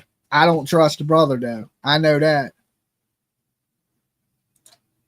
Yeah, and then we heard that Daniel and the brother Justin were going up to the command center, you know, like knocking on the door and shit, asked them did they have any leads or they found anything or nothing like that. But the police constantly give the families updates. So why keep going up there and bothering them? Because I think they wanted to know if they had anything, right? Or what they knew. And they were kind of like, you know, overdoing it. Oh, we're here to help. It's strange, right? You could have easily just went and searched. And if the police found something, they were going to let them know, of course, right? So why go bothering the police? And like I said, for some reason, it's just gone. So I asked her, I said, what was the last time you seen the kids? Did you see them at all? And she said, no, the last time she saw them was when she put them to bed Thursday night. I said, what time did they get up? She said, between 8 and 8:30. She said, I heard them playing in the other room. She goes, and I kind of drifted off to sleep. She goes, but they must have got out of the door. And I said, that's the door right there. And she said, yes. And she opened and closed the door. It is a fairly quiet door. It's not a loud door, but I mean, it's a patio door. So unless you're kind of listening, you really don't hear patio doors open and close. I'm sorry. I know a lot of people are going on about it, but you don't overly, unless your ears are tuned for it to know the door is opened up. As a parent, they should have been tuned in. So then I asked her what the kids were wearing. And Jay says Canada is not the U.S. Let's waterboard both. Okay. And thank you for paying my bills, Jay. They're expensive this month. All right. Let me tell you. I got it when I almost died. So thank you for your super chat. I seen the bills. I was like, oh, I'm coming to join you. she told me what they were wearing. And then I said, well, we're going to go search. I said, where do you think the kids went? And she said, I don't know. She said, I don't know what to do. I said, well, you're their mom. You know them more than anybody. When you have them outside playing, where do you think they would go? Oh, let me tell y'all something that pissed me off. This is off topic, but I wanted to address this. So, I built my tiki bar, right? Everybody see the tiki bar I built? The city hit me up today, right? I built that damn thing 3 days ago. Already got a letter in the mail from the city that says you erected a structure without a permit. To correct this situation, you need a permit and have it inspected. What? Was y'all standing in my yard when I built it? How the hell in 3 days? It takes 2 days to mail the letter. Okay? How the hell? Right? How the hell did they know I built this tiki bar in the last 3 days and the letter's already here? I thought you didn't have to have a permit for any structure that was under 10 by 10. Like if you built a 10 by 10 shed, you don't need a building permit. Unless the laws change, if you build anything over 10 by 10, it needs to be a permit. And the structure that I built is 8 by 6. And it's like a little lean-to. It's like, and they sent me a damn letter saying I ain't in compliance. Okay, what the heck? I live in the middle of nowhere, right? In the middle of nowhere. Ain't a neighbor around, right? And these people must live in my yard like in a bush. Is JLR the city worker in my state? I just don't get it. So they want $200 for a building permit or some shit that's already built in my backyard. They didn't say nothing about the deck. Okay, because I got a building permit for the deck. Okay, I went down there. Well, I added the deck. Really, it was a building permit to put up fence. Okay, I like to say a prayer to protect, to shield your viewers from the spell being cast by these Wiccans. Okay, to the Church of Dolly. Okay. Mr. Hemi for speed. Okay. We pray away. Okay. Pray away. Thank you for hitting the damn, what's the basket? The tithe. The tidings. Is that what they call it? Pay your tithes. Okay. 10%. The dolly. 10% to God and 10% to me. I got to give 30% to YouTube. Okay. That's how they work. And now I got to give the damn city some money. I know that's off topic, but I just wanted to address that because I thought that was some bullshit. When I got that letter today, I was like, you got to be kidding me. Okay. You got to be kidding me. So I guess Monday I will be down at the city getting a permit. Oh, well, like I was saying, I got a permit for the fence. And then I added, I'll be repairing the deck. Right. But really, I rebuilt the deck. The whole deck is new, but for one board. I left one board, so if they said anything, I could say, well, I repaired it. And they would be like, well, it's brand new. I'd be like, no, it ain't. You see that old board right there? That's what's left of it. I left one old board and built a whole brand new deck. But when I got the building permit for the fence, I added that I was going to be working on my deck. Right? But really what I did was tore the deck down and built me a whole big ass deck. and you know, but they didn't say nothing about the deck. They just said, hey, you erected a structure without a permit and it violates our city codes. You can correct it by coming down to the city and filing for a permit. That's crazy. That's just nuts. Oh, that they were curious and wanted to explore. I'm backstage. Nope, And- you're right here. Sorry, Belinda. Oh, that's Here okay. we go. Kent, if you're not backstage, Kent, you're right up on Oh, the pen. sorry. It's okay. It's okay. Sorry, Belinda. Oh, no, that's fine. That she said they spent a lot of time playing up into the woods. So I told her, I said, that's where we'll start our search. We'll start it there and work our way up. So we went back out and we spoke to one of the searchers because we just wanted to know where we were allowed to go. They told us that we could search on their side of the property, but we couldn't search across the road because that's where all the searchers were. She said we would rather not have anybody searching. And I understood that, but she said you can search the places that we've already gone through. So I told her, okay, we would do that. So we went up through the woods. You could see where the kids played. You could tell that the kids really enjoyed the yard. Their toys were everywhere. The dog barked from the time we entered the property. It just became background noise. It never stopped barking. We went up through the woods. We made it to a field in the back and we combed the woods beyond that. And then we seen all these wood roads going, these old pathways going. So we were up there for about an hour and we headed back down. And I went back into the trailer and Malaya had Meadow cradled on her hip, and there was a couple of groups of people, but I wasn't paying any attention to the people at that point. So I don't know who they were. And she was going to different groups, talking with people. So I went up and I told her, I said, look, I said, we searched up here. I said, now there's a field back there. I said, do you ever take the kids back there? Do they know that area? And she said, yes, that she's had them back there.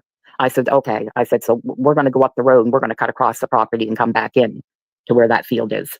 So we left again, and that's what we did. We went up past their place, and there's another road that goes in past where the train tracks are. We went up and through there and we cut across. We come across a couple of brooks, but right away it was hitting me that there's just no way these kids would be in these woods.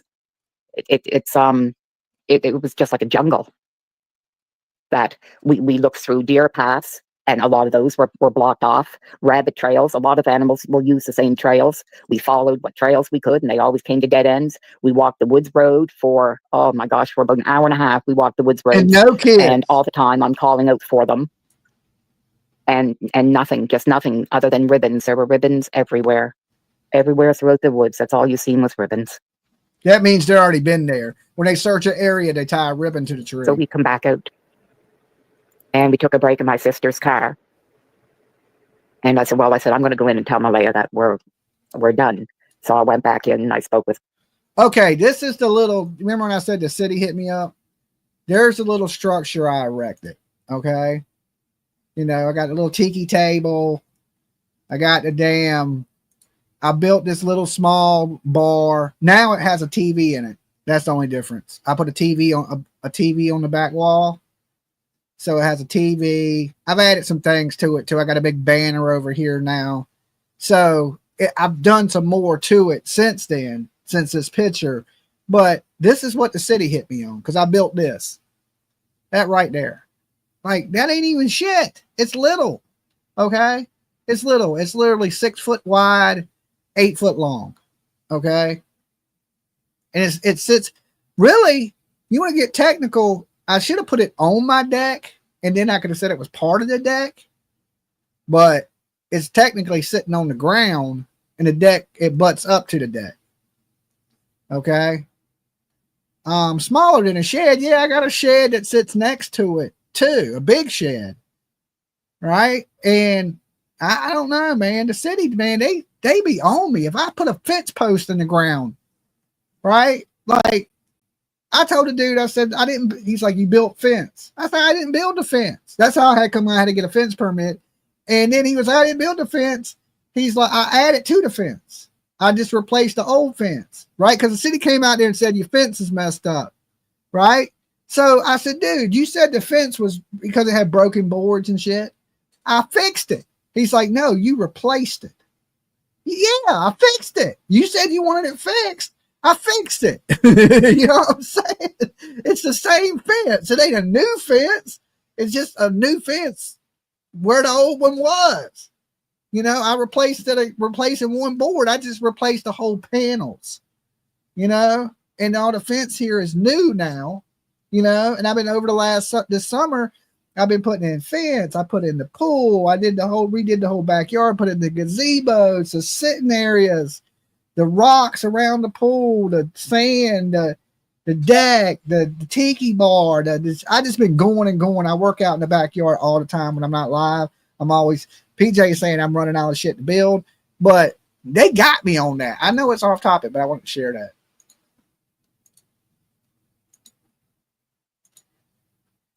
Malaya spoke with Patty. Patty was telling me about selling her home, and that she was worried sick, and you could see she was worried sick. She was pretty upset. Malaya was talking to that same woman that was sitting at her table, that I don't know who she was. I come back out, and when I come back out to the car, Cindy pulled up, and Cindy had someone with her. I don't know who it was. She didn't ring. I didn't recognize her, and I know I can't remember his name. Cindy's husband. He was there. And they started to walk into the driveway. And then, oh gosh, was that before? No, I'm sorry. I skipped over where the chief come. The chief come before Cindy. And I think Lana King said it was the chief from Millbrook, if I'm not mistaken. Oh, that's who I believed it was. Yes, that's who I believe it was. He had introduced himself, and he stated where he was from, and he stated that they're the member of the band of Millbrook. So I wasn't paying attention. I said she lives there. So he thanked me very much, and he went in. So I was. Well, I'm not done. I'm still going to add some light poles right through the yard. So I know the city's going to say something about that as soon as I start putting in these light poles, because I'm going to light it up out here like a fucking plane's going to land in the backyard, right, when I'm done. But I'm going to light it up because I'm putting in some like a horseshoe pit, and I'm putting in like a cornhole area. So, and then I'm going to have light posts so I can run lights around it. So if I want to sit out there at night and play cornhole or horseshoes or anything like that, I can and be able to see. So I'm not done. I still got rails that go on the deck to do. I got the light posts that are going in, you know. I'm going to build me a big ass tree house somewhere. I ain't figured out where I'm going to do that yet. That's one of my next projects. Waited about another 20 minutes, and then I went in again. And he was saying to Malaya that they were going to have a prayer at the table. So I figured I'd give them their privacy for that it was with the other band members, that they were doing a prayer. They were all sitting around the table. So I thought that I didn't have the right to stand around. So I come back out, and there was other people standing in the driveway. But that's when my sister and I decided we'd call it a day. That it was a pretty tiring day. So we left. Right. Once we left, I guess that's when all hell broke loose, because as we were getting ready to leave, Cindy pulls in. She goes into the driveway with the woman, and then I see her husband go in. And as we're cooling down the air conditioner in the car, then all of a sudden I seen Cindy's husband come out, and he gets into a vehicle. And then that's when I said we may as well pull out of here. So we did. That took place Saturday. Where did Saturday start from? It was around from 10 o'clock, maybe 10 o'clock in the morning. And everyone I think my sister said it was around between 4 and 4:30 when we left. Look, I went and got in the pool last night. I know this is off topic again because somebody said it in the chat. The water it felt like a jacuzzi. It's so hot. I was hot. So I was like, let me jump in the pool, cool off. I jumped in the pool. It felt like the damn hot bath water. So the pool is really hot right now. It's been so hot the last few days that I think the pool is at like 95 degrees. It's hot. It's like jumping in a sweat puddle. It don't feel that good right now. It felt good like a couple weeks ago. Like when you jumped in, it was icy cold, and you know, you were like, you got out, it felt refreshed. Like you get out now, you're just as hot as you was when you got in. And the press conference was at was it 9:30? Did you recall? 9, the press conference that they had on the 3rd, or the meeting or whatever, the one where Malaya went into some ambulance or something like that. Do you recall? Were you there for any of that part of it? No. I don't know if we were already in the woods at that point, or if that took. Yeah, I'm not sure when that took place because I knew nothing about it. Yeah, because it would have to be afterwards, because at that point is when she had discussed something with her mom for 5 minutes, according to Daniel. And then left. Yeah, left right after that. So if Malaya was still there when you got back from searching the woods, that situation hadn't happened yet. Yeah, right. So I assume we must have missed it, and afterwards I thought I wished I would have stayed. that I really wished I would have stayed. Add a fountain in the water will lower temp a few degrees. I have a fountain. I have this LED fountain. It's solar and it sprays up like a fountain, right? And it has all the light shine down in the pool. So the pool has all like this disco ball type effect.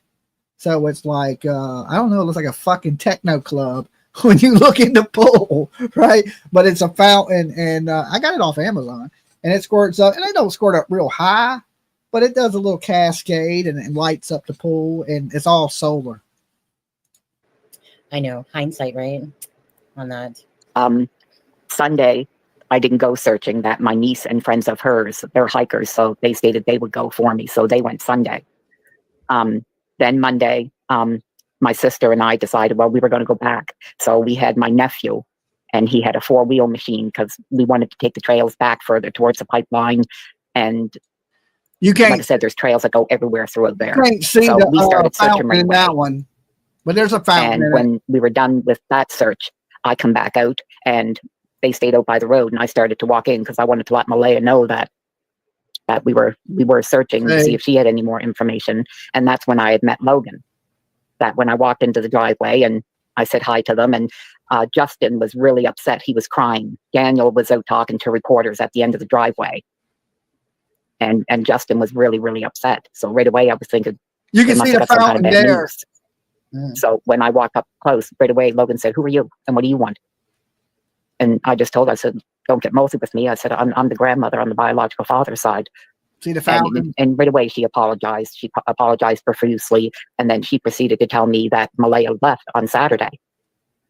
See the little So lights in I'm the not trying pole? to stir the pot or anything, but just because you were there, Mhm. looking back, the fact that they hadn't gotten The LEDs around it. anything, was Justin's reaction. Looking back, do you think that was appropriate, or It struck me as very, very odd. Because I said to my sister afterwards, I mean, I know they were probably somewhat close with the kids because they were there for 2 years. But I said he seemed really devastated. So it did strike me as just a little off. See my little gazebo? Because he really did look devastated. That was the other thing I wanted to say. I'm sorry. Yeah. When Malaya stated about who Jamie was and who Justin was, she said they live in the trailer out back. She used the words they. And my sister and I afterwards thought, wow, that's such a small trailer. But people live how they live. So that was the end of that thought.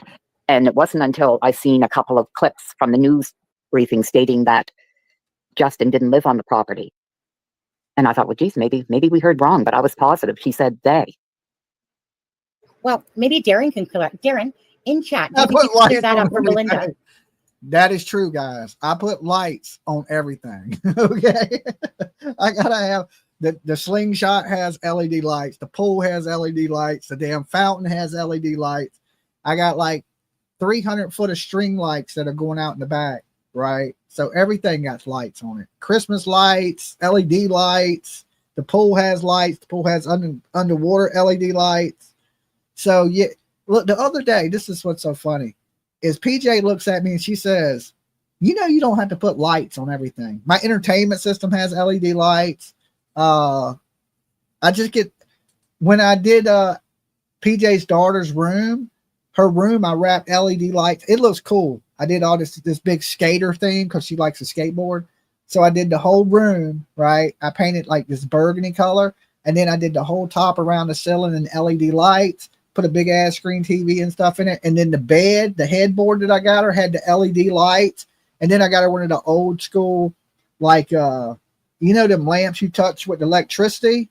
So when you go in there, it looks cool as shit. Okay. She got the coolest room in the fucking house.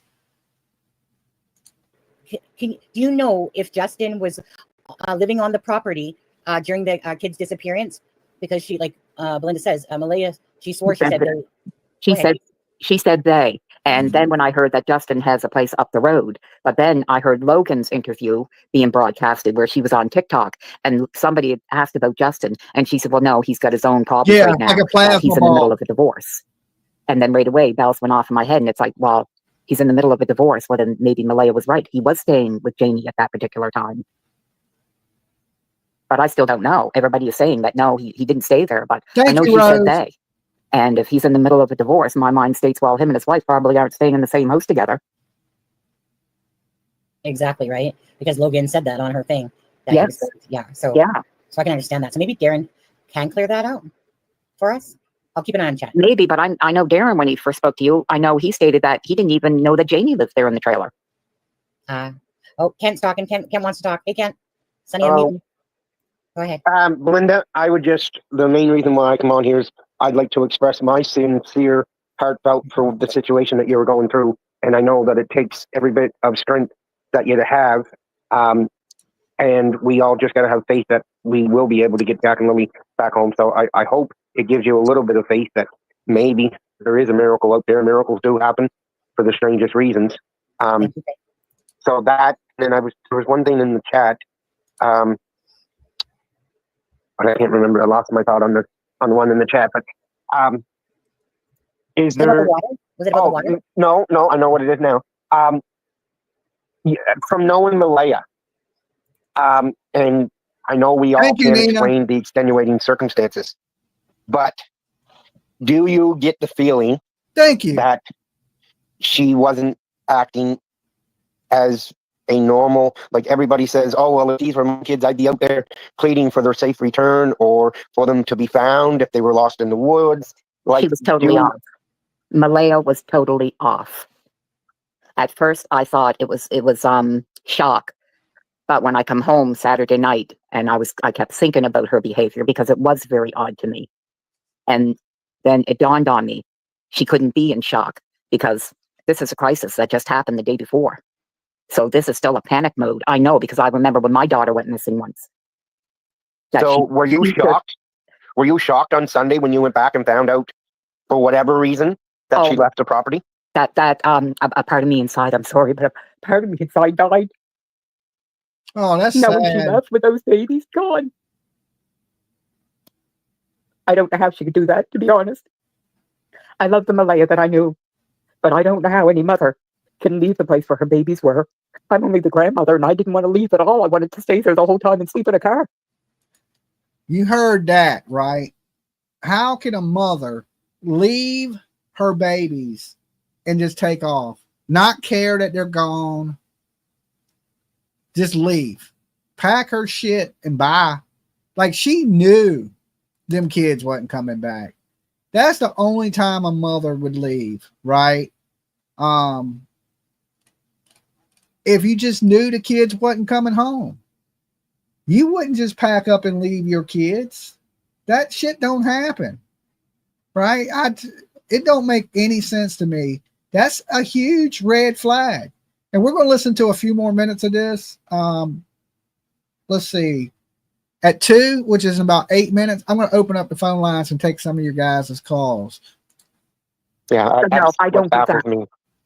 I don't get that at all. I don't get that at all.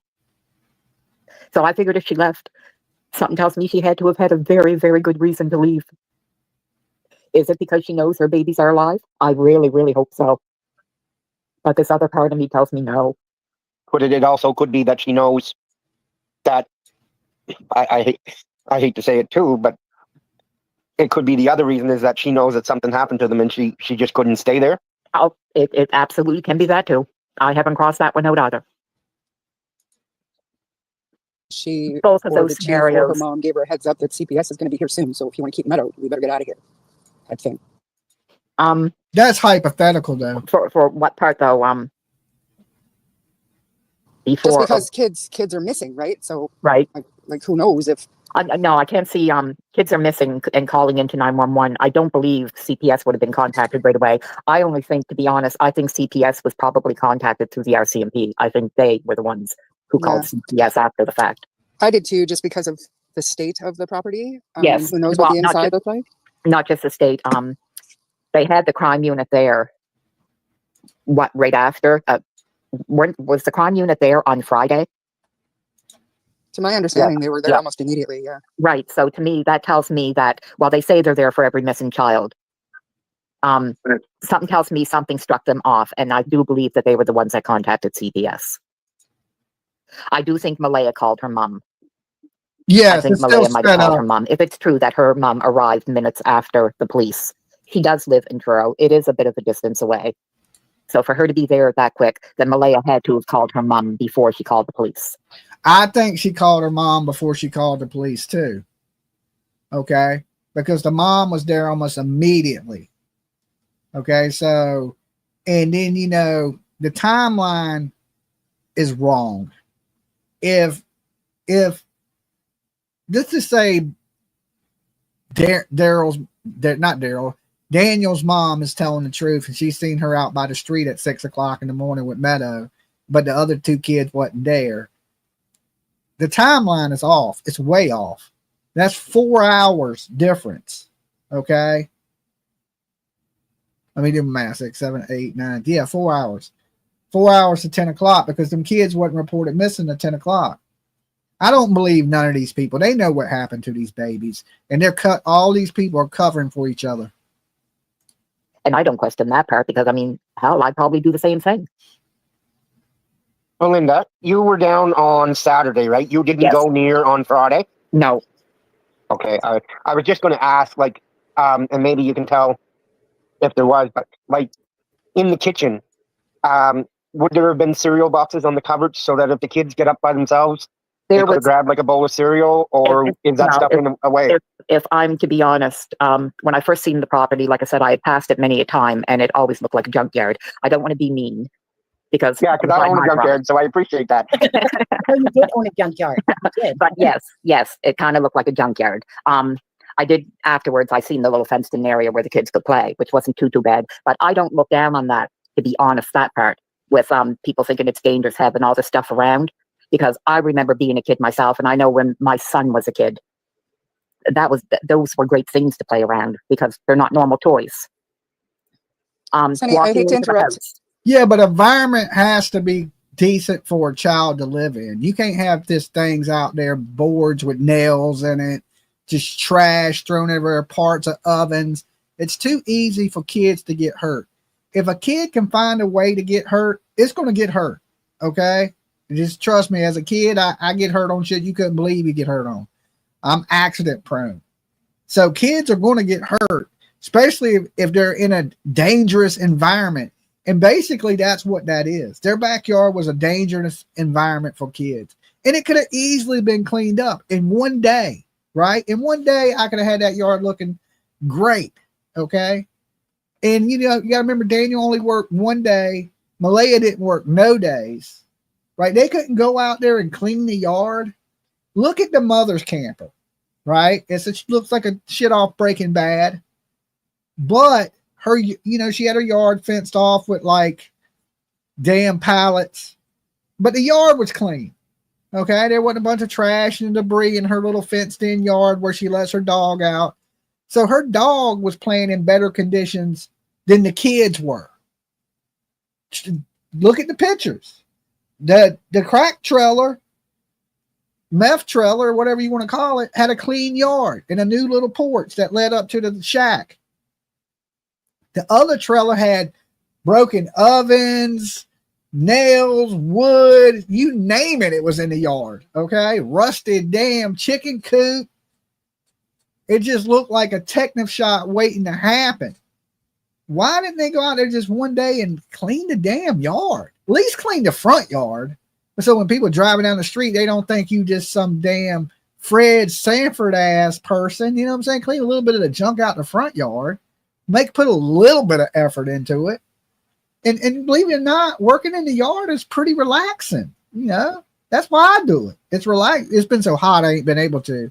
I don't go outside to the evening time, and I do all my work in the evening, and I get bit up by mosquitoes, right? Which kind of sucks. But I still go out and do it, and I just got a lot of mosquito bites. If it was not so hot, I could do it, you know, during the day, but it's been so hot lately. It's even too hot to be outside. So I'm like, I lose my breath when I get out there. Yep. My phone is about to die, so I'm gonna jump off and plug it in. So All right, say goodbye to Belinda. I don't have LEDs on the tiki bar yet, Tammy. Right? No LEDs on the tiki bar. They're coming. They're coming. I went to look for some the other night, and they had 6-foot strips, but I need 8-foot strips. So I was gonna put LEDs on the tiki bar, but I didn't. I did get a cover for my TV today because I have a TV in it now, but I had to buy one of those rainproof covers off of Amazon so that the TV don't get wet, like if it storms, because it's a tiki bar. There's no front and there ain't no side. So, wind can blow water up. It has a roof, a waterproof roof, but if water blows from the sides or in through the front of the bar, everything's like pressure treated wood, outdoor wood, but I don't want the TV to get messed up. And so I bought one. I think it was like $25 on Amazon. Wasn't bad. I just put it up there tonight. Belinda, thank you so much. It's been a pleasure. And Kent, talk to you in chat. See you all later. Yep. Thank you, Charmaine. I have a point to make in a second. Okay. When I walked into the trailer, we went in through the front door where it's a little porch there on the front. We went in through that door, and you walk right into. Do I have a day job? Somebody asked. Yes. Dolly's Luxurious Lather Bars, right? So buy you some soap. It's in my merch store. So I make my merchandise. So I have my own little business. So I do the Dolly Luxurious soaps, lotions, body washes, shampoos, and I do YouTube. Okay. That is my job. Everything I do is from home. Okay. So, but believe it or not, I work harder now. Right now, I pull more hours than I did as an electrician. I worked as an electrician for years. Okay. Wiring new homes is what I did. And crawling in attics, under houses. And, I'm getting old and my body's breaking down. Just not, 9 months ago, I had a massive heart attack. So I'm just getting too old for that. Right. So I kind of retired from the electrical stuff and I just went full time on my merchandise that I sell, my soaps, lotions, body washes, you name it, we sell it, right? And the YouTube. And believe it or not, it's enough to pay my bills. I ain't got a Ferrari. I do got a little slingshot though. I still got to pay that off, but that's a different story. It's enough to, I can pay the bills and eat. I'm not like loaded, I'm not dead ass broke, but I'm not like, I made more money doing electrical, but I'm not killing my body. But like I said, I pull more hours because you figure I'm here 4 hours. I'm working on merchandise. I'm doing this. I'm doing that. Paperwork, taxes, all that stuff. So I think I work harder now, like more hours, but not as much physical labor now than I did then. They'll explain that to you. So yeah, I have my own little company, the soap company. Into the kitchen area. The table's right across from the door. The living room is off to the right. There's a wood stove. It's not quite in the middle of the living room floor, but it juts out in the living room floor a fair bit. Recyclables were everywhere. Piled up bags everywhere. The counters were so full, you couldn't pick out any one thing because it was really piled up with a lot of stuff. Mm-hmm. And you said that the inside was kind of like the outside, correct? Yes, yes. Yeah. Now, I have to say, before I forget my train of thought on this, because trust me, it will go. It can't. It will just be gone. So the thing is, if if Malaya, like for the people that are thinking this, right? But if Malaya thought that Daniel had any sort of involvement with the children, in the some soap and lotion, then that would be contradictory to her saying to you, or in those text messages, that Daniel's too busy worrying about what other people think. He should be looking for my kids. So that would contradict that thought, really. So if Malaya thought that Daniel did something to the kids, oh yeah, yep. That comment then goes out. That comment can go out the window because she said that. So if anything, that comment would be like, "Why aren't you looking for my kids?" type of thing. Why is he looking for my kids? And then it would be more towards her having something to do with the kids because yeah. So I just want to make that clear. That is true. That is true. Yeah. Just because so many of us keep thinking, well, maybe she left and maybe she's being protected and she's just letting the RCMP pin it on Daniel and blah, blah, blah, blah, blah. When really, she wouldn't have made that comment to you in a text if she actually thought that then at all. Yeah. Look at my dead kids that you killed. No, doesn't make sense. Yeah, that's right. Yeah. Mm-hmm. Yeah. Okay. I had to get that out before I forgot it. Thank you. Okay. And by the way, Belinda, I just want to say you're doing awesome. Thank you so much. I know this is hard for you. And I know, like we talked about, that you got to put yourself in a block, you got to block it, right? Because you're just kind of going each day with the emotions and stuff like that. And right now it's just all about, where's Jack and Lily? Let's find the answers. Let's just keep the awareness out there until perhaps that point comes that you have to think of it differently. We we were talking about the Delphi case and how the grandmother always every day put out a post that, and she did it for herself as well. Yeah. To put out that post, today is the day. Today is the Well, day. yeah, I mean, Today's the day. myself, you feel so helpless that you want to do something. So in the end, the only thing I could do is talk to you guys. Mhm. Yes. And I honestly, like I said, just like what Bev was saying too, you have my heart. Honestly, I think you're an amazing strength. Like I'm not going through this. You are, and other family members, right? And to me, when someone says like that they don't know that they have the strength in that, I'm always like I've been with this one mother from another case where, or sorry, she was like the grandmother. She literally lost about 5 people within the course of 2 years in her life, and her name was Dottie. And Dottie lost her son, Ray Hanish. And when she started telling me the story about all the losses that she's had, and her son was murdered. And I just Okay, let me see. 2 locker rooms, 2 locked rooms, 5 gallons of water, mom in one, Daniel in the other. I'll get answers. Oh, so Jay wants to waterboard them. Okay. Can you do that in Canada? I mean, I know in America we can't torture you. We usually send you to Guantanamo Bay to torture you. But in Canada, can you do a little torturing? Can you still hit them with a phone book? I don't see why they don't have answers. I mean, they should have did the whole good cop, bad cop, lock Daniel up in one cell, lock her up in one cell, say both of you blamed, hey, she blamed you, and then go to Malay and say, well, Daniel blames you for killing the babies, and then get them to talk. Here's the weird thing, and they both passed a lie detector's test and said, they asked the question, did you kill Jack and Lily? And all of them passed it, right? But yet, why are they lying about everything? And how the hell can somebody that they constantly lying pass a lie detector's test?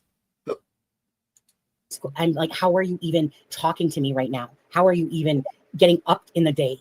But again, just like, I know I have strength when I need to have strength. And that's what I admire so much about you. I know that Jack and Lily are missing, and our heart goes out to you again with the. Okay. All right. That channel right there is the Crime and Shame. If you want to check out the rest of what the biological grandmother had to say.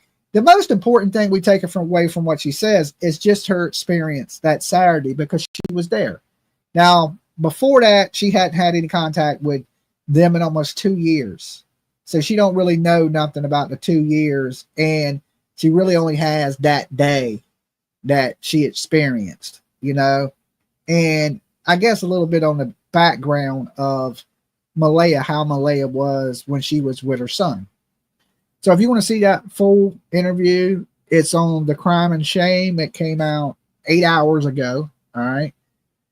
Make sure you check it out. My thing is this. There's huge red flags. There's inconsistencies. I don't know why the RCMP is not doing more. To me, they completely dropped the ball in this case. All right. There's nothing really that the grandmother said in this interview that's super alarming.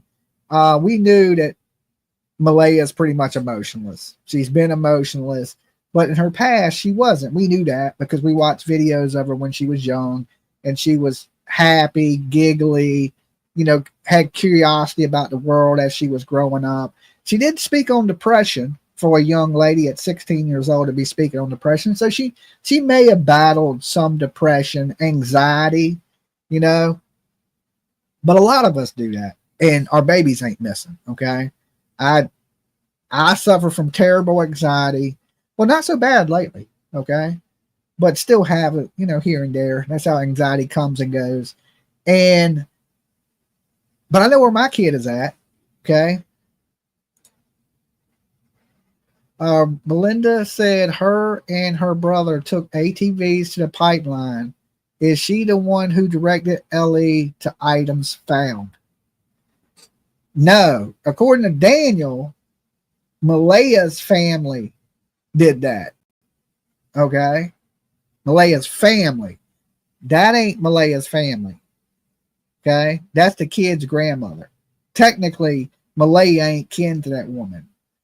But according to Daniel, and this is allegedly, we don't really know because we don't know if Daniel's telling the truth because they're pointing fingers at each other. But he said that Malaya's family led them to the pink blanket, the piece of pink blanket that was in the trash, and then somehow it found its way out into the woods. Okay. But that don't even scare me. You know what the biggest red flag that they said to me is about the 2 sweaters missing. Did they wrap these kids up in something? These kids no longer with us, and they wrapped them up in something and took them and put them somewhere. And when they find them, they're going to be wrapped in these 2 sweaters. That's a huge red flag right there. When Daniel said that, I was blown away. Okay, straight blown away. I was like, oh my God. The 2 sweat, and he's like, well, if they find the sweaters, she planted them, you know, kind of thing. And I was like, either he's telling the truth or he's lying, because if these kids are found, his sweaters are going to be there.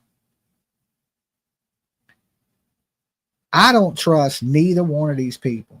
They are in this together. Daniel's brokenhearted covering for Malaya, but he knows what happened to these kids. There's just no way he don't. They were both in this house. He just happened to sleep through these kids going missing. I don't buy it. I don't give a damn how much Derwood uses the GD word and how much he screams and tries to overtalk. I still don't believe your story. I just don't.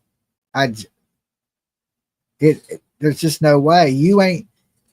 This is like if PJ woke up right now and tried to murder my dogs. I'm going to know she's in there trying to kill my dogs. I'm going to hear it. Okay. One of them's going to yelp. And then I'm going to jump out there and be like, well, what is my dog? You know, I would know. Okay.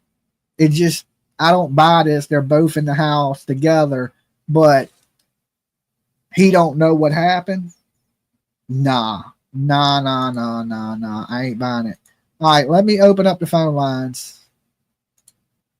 Phone lines are open. Of course, the call-in number is below me on the screen, 757-797-6694.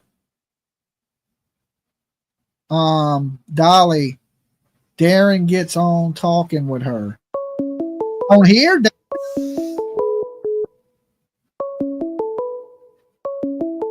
All right, hold on. Dolly. Yes. Hey, this is Cindy from Tennessee. Hey, Cindy. Hey, I think all of this is just crazy. Uh-huh. I just don't believe none of them. I don't believe none of them either. I mean, I believe the grandmother's telling the truth about her experience, you know. And I believe that Darren believes, Derwood, I'm just gonna call him Derwood. He believes what he's saying, but I don't think what he's saying is true. Right. You know? It's been going on what, over almost a month? 2 months. Is it 2 months? Yeah. Yeah. It's just, May 2nd. May, June, July. It's just 2 kids don't just disappear into the out. They don't vanish. Yeah. I think they took lessons from Sebastian's parents. Maybe. Maybe they watch true crime secretly and we don't know. Yeah, I don't know. It's just crazy. But how's your ear? My ear's a lot better. Well, that's good. I'm glad you're getting along better. I'm not. Oh, what's wrong with you? Well, I had hip surgery in January. How'd that go? Then I went in and have knee surgery. I went back to the doctor today, and everything still can't walk. Everything has fallen apart. My disc has broke loose.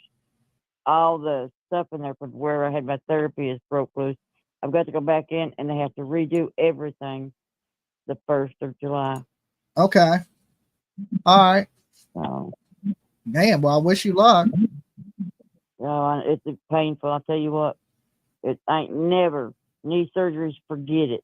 No knees. I'll make sure I skip that one. I think my knees are good so far. My hip hurts a little bit every now and then, but my knees are good.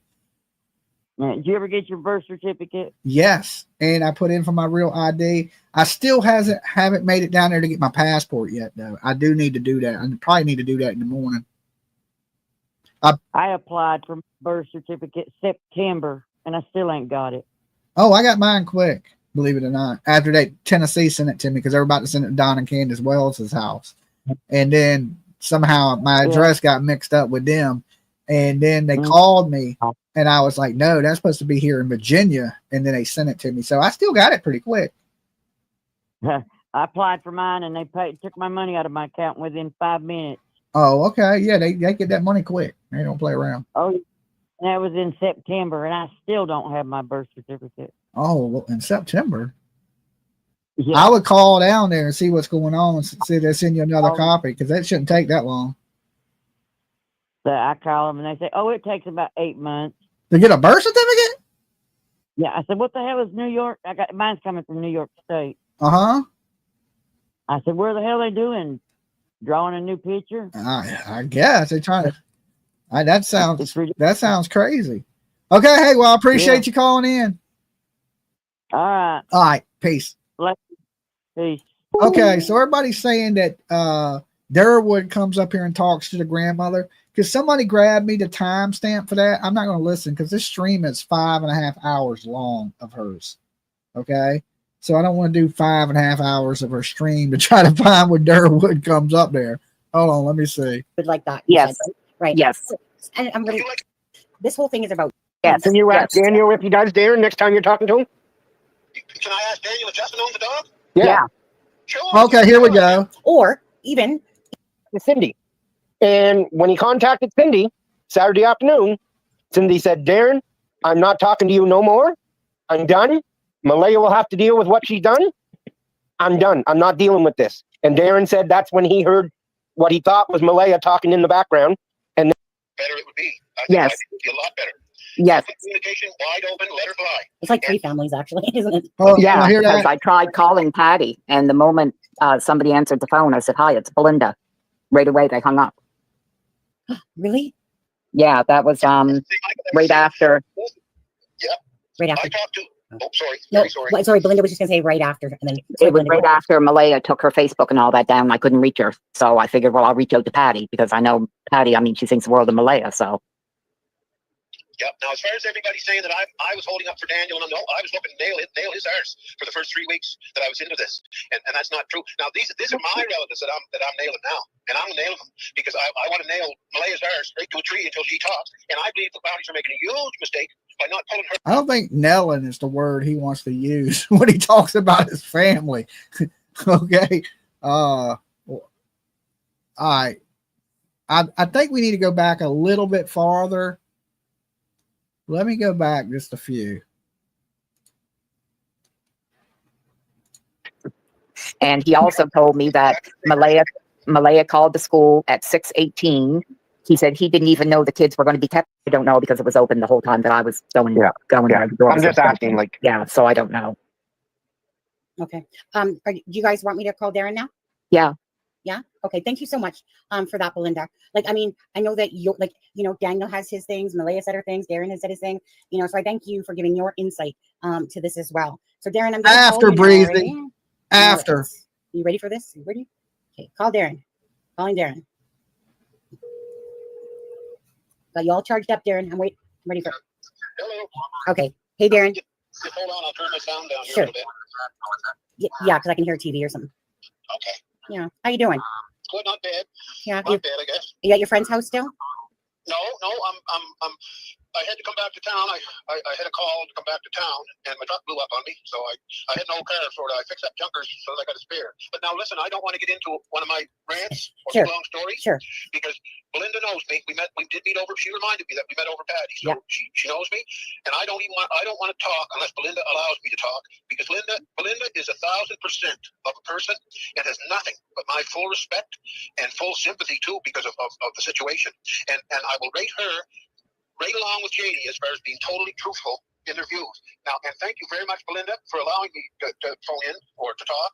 And now I go silent until I'm allowed to talk again, or if you have a question for me, Belinda, that I can answer, I'd be glad. Now, and out of total respect for you, Belinda, Let's slow it back down. already. I'll stay on the line, but I will not interrupt. Okay, good, because I do have a question. Janie is a very strong woman. I've seen that a couple of times that I was there, that she is a very strong-willed woman. Why would she have not come forward sooner? If she believed in her heart Malaya did this, why would she have not put it out sooner? Because I know I would have. Good question.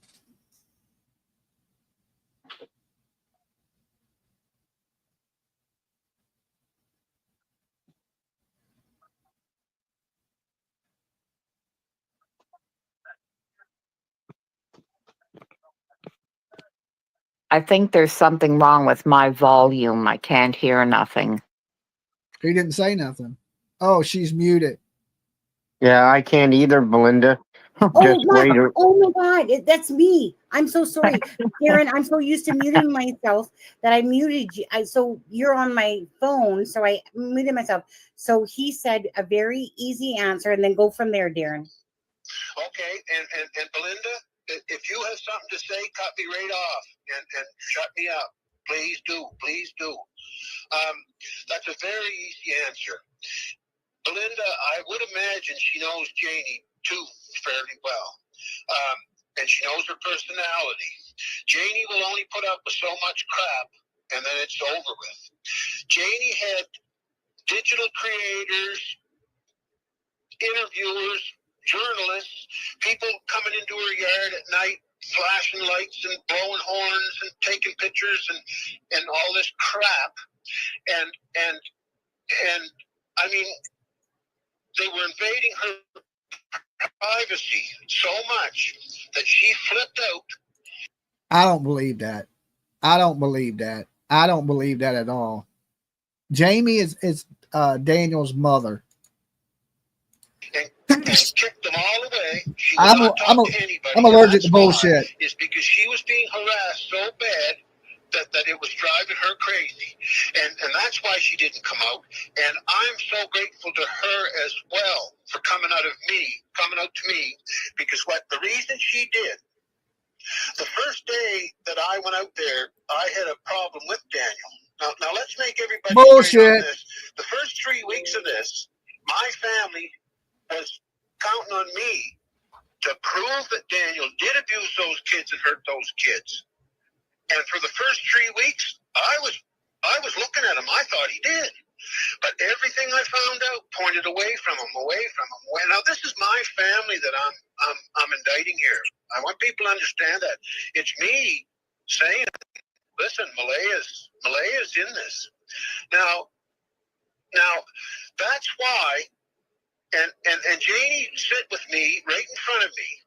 And when I was talking to Daniel, because she would not miss a word. And after she listened to Daniel and I talk twice, she decided she could trust me and let it out. Oh, come on. Come on. And that's why Janie started to trust me, and she still does. Thank God. And to this day, right, as a matter of what day is it? Thursday? I put in reports on Saturday morning, and the major crime unit hasn't even gotten back to me yet. And I know why. But the reason why is right from Jordan, the head investigator's mouth, right directly from his mouth to my ears, but I can't say this because it could affect who gets custody of Meadow. Mm. So I've got to shut up on that one until this is settled. I'm just stating that I wish she would have come forward at least a couple of days after. I mean, when she was sure in her mind that she really believed Malaya took these kids, because I mean, the first week to 2 weeks, it was all about searching. And when I was there, I mean, other than the reporters that I seen. Okay, somebody says Daniel did not abuse Jack. Stop saying that. Well, both of them abused both the kids. Neglect. Okay, both of them neglected those kids. Nobody checked on them that morning. Nobody cooked them breakfast. Nobody sent them to school. That's neglect. They failed those children. Now, is Daniel whipping on the kid? I don't know. But I know this, Daniel and Malaya, both of them failed the kid. Both of them. Facts. Daniel talking to. I mean, I was only there for so many hours each day, but I didn't see anybody hounding. I mean, Daniel talked to reporters right off the bat. Why wouldn't they have said something then? I don't have all the answers. I don't have all the answers, Belinda, but that's what Janie directly told me and showed me, to the point of they even were offering, I don't know whether Earl is her ex-husband or still husband, they even offered Earl liquor to talk, and that really now Daniel did tell me that too. Yeah, thank you very much. Thank you very much, Belinda. See, that's a confirmation of a little point, and thank you so much. That Daniel did tell me that one too, that they offered his parents liquor and that. He actually told Charmaine that in the conversation as well. Thank you very much. Now, the other thing there is about that blanket. Monday, Daniel was telling me about that blanket. He said her family found a piece of a blanket up in a tree. He said now they never went searching at all. He found it very strange that they found a piece of blanket. Now, I thought he told me the blanket was blue, but I won't swear my life to it because, I mean, my memory's just not the greatest anymore. But he did tell me that it was a blanket that was chucked in the garbage, and he doesn't know if a bear or something tore the garbage bin open, but he said the garbage bin was tore open, and the garbage bag was broke open, and he stated that he showed it to the police. Probably goddamn crows. And he also told me that Malaya called the school at 6:18. He said he didn't even know the kids were going to be kept home that day. But she called the school at 6:18 and he had that proof on his phone. And I asked him if he gave that to the police. And he said yes. Yep, you're getting exactly the same story and the same thing that I have to go on. And the reason, Belinda, my strongest reason, I don't believe everything Daniel says because I'm trying not to curse him because he's not guilty of murdering those kids. And the main reason, listening to his testimony, Logan's, and a few other people's, that all coincided with each other's testimony. And some of the people are asking for receipts. Well, some of these receipts are coming in the form of sworn testimony and sworn affidavits that are going to be heard in court, and that's when the receipts are going to get. And I fully agree from your viewpoint what you think is happening, and what you think about the children. And what I want to say is, and Sonny knows this. For a while, I said there was a lot. Hold on, Grandma thinks the kids are dead. He thinks the kids have been kidnapped and put on a reservation by Malaya, but he's sitting there telling Granny we believe the same thing. No, you don't. No, you don't believe the same thing. She don't believe these kids are with us anymore, and you believe Malaya put them in a car and sent them off to a damn Indian reservation to build teepees. A lot of people saying the only two people that would really know what was going on here would be Malaya and Daniel. And Sonny knows this and Kent knows this, that I said for a while, no, I said I have other testimony, I have other proof that I believe 1,000% true, but I can't say it yet. It's one of those damn can't say it yet things, because Janie trusts me with the information that she gave the police, right? And she showed me everything, right, from the little blueprint where she was shoveling gravel out of the bank the night before that was wet, and right, she showed me everything, right, where Malaya was standing and walking with the baby in her arms, and the whole story, right through and through, and she showed me all that, and that to me coincided with what Daniel was saying, although Daniel's version was slightly different and mixed up even at times. Like I got Daniel to tell me 3 different or 4 different times, and each time there was small details in there that were different. And I don't know whether... Well, you know what that tells you right there, Derwood, that he lies. If he's telling you a story and it's different, well, what the hell does that mean? Oh, he told me 4 little stories and there was different. I mean, he lied. Okay, that means he's lying. He's withholding information. Why would you withhold information in a missing kid case? Why? Why would you do it? You wouldn't. You're going to tell the whole truth, nothing but the truth. You know what never changes? The truth. Okay? You tell the truth, it'll be the same story every time. Soon as you lie, that story changes. He's a liar. He said it out his own mouth. He said, he told me 4 different stories. Guess what? He's told the media 4 different stories too. He's told everybody 4 different stories. That's what we call inconsistent statements. Okay? He's been giving inconsistent statements, and you're getting your information from a dude that fucking lies.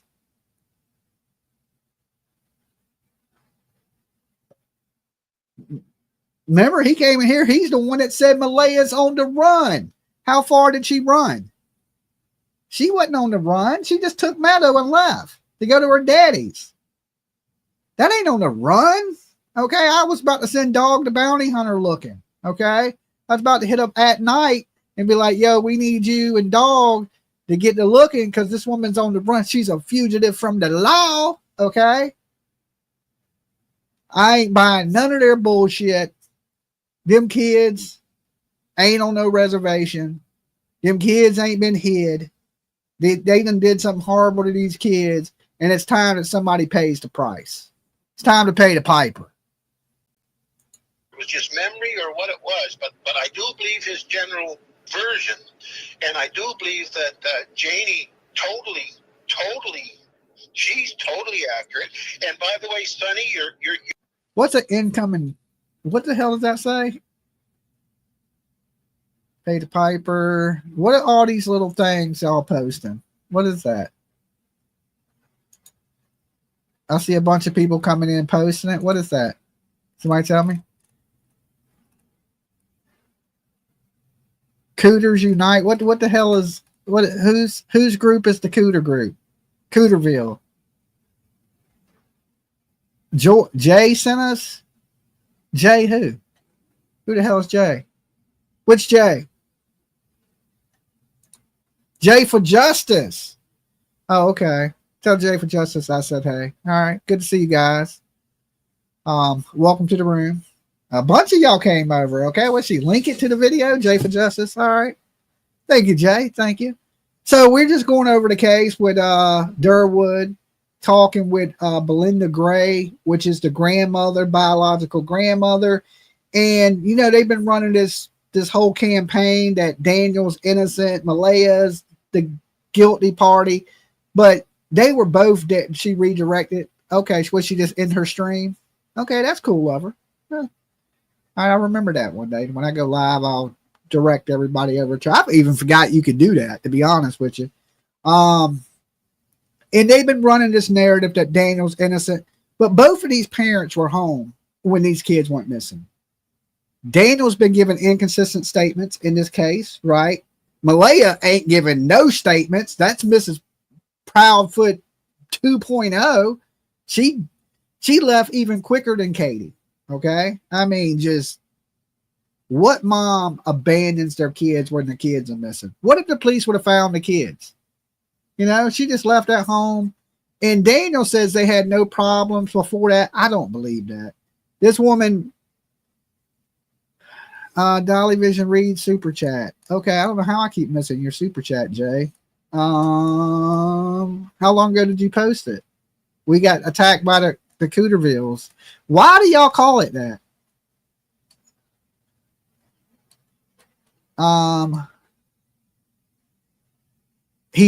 Is Daniel? How do you know that, Jay? Because he's defending them? Well, I mean, people may have a difference in opinion in the room of what it is, but you know, think about this. You know, for this, you know, we hear Daniel say that he did all this for the kids, right? That he potty trained them, but he didn't get up that morning and cook them breakfast. He didn't get up and check on them, right? So, to me, I say criminal child neglect. Get them in there, get them talking. Somebody knows what happened to those kids in the house. They wasn't in the woods. They wasn't in the woods.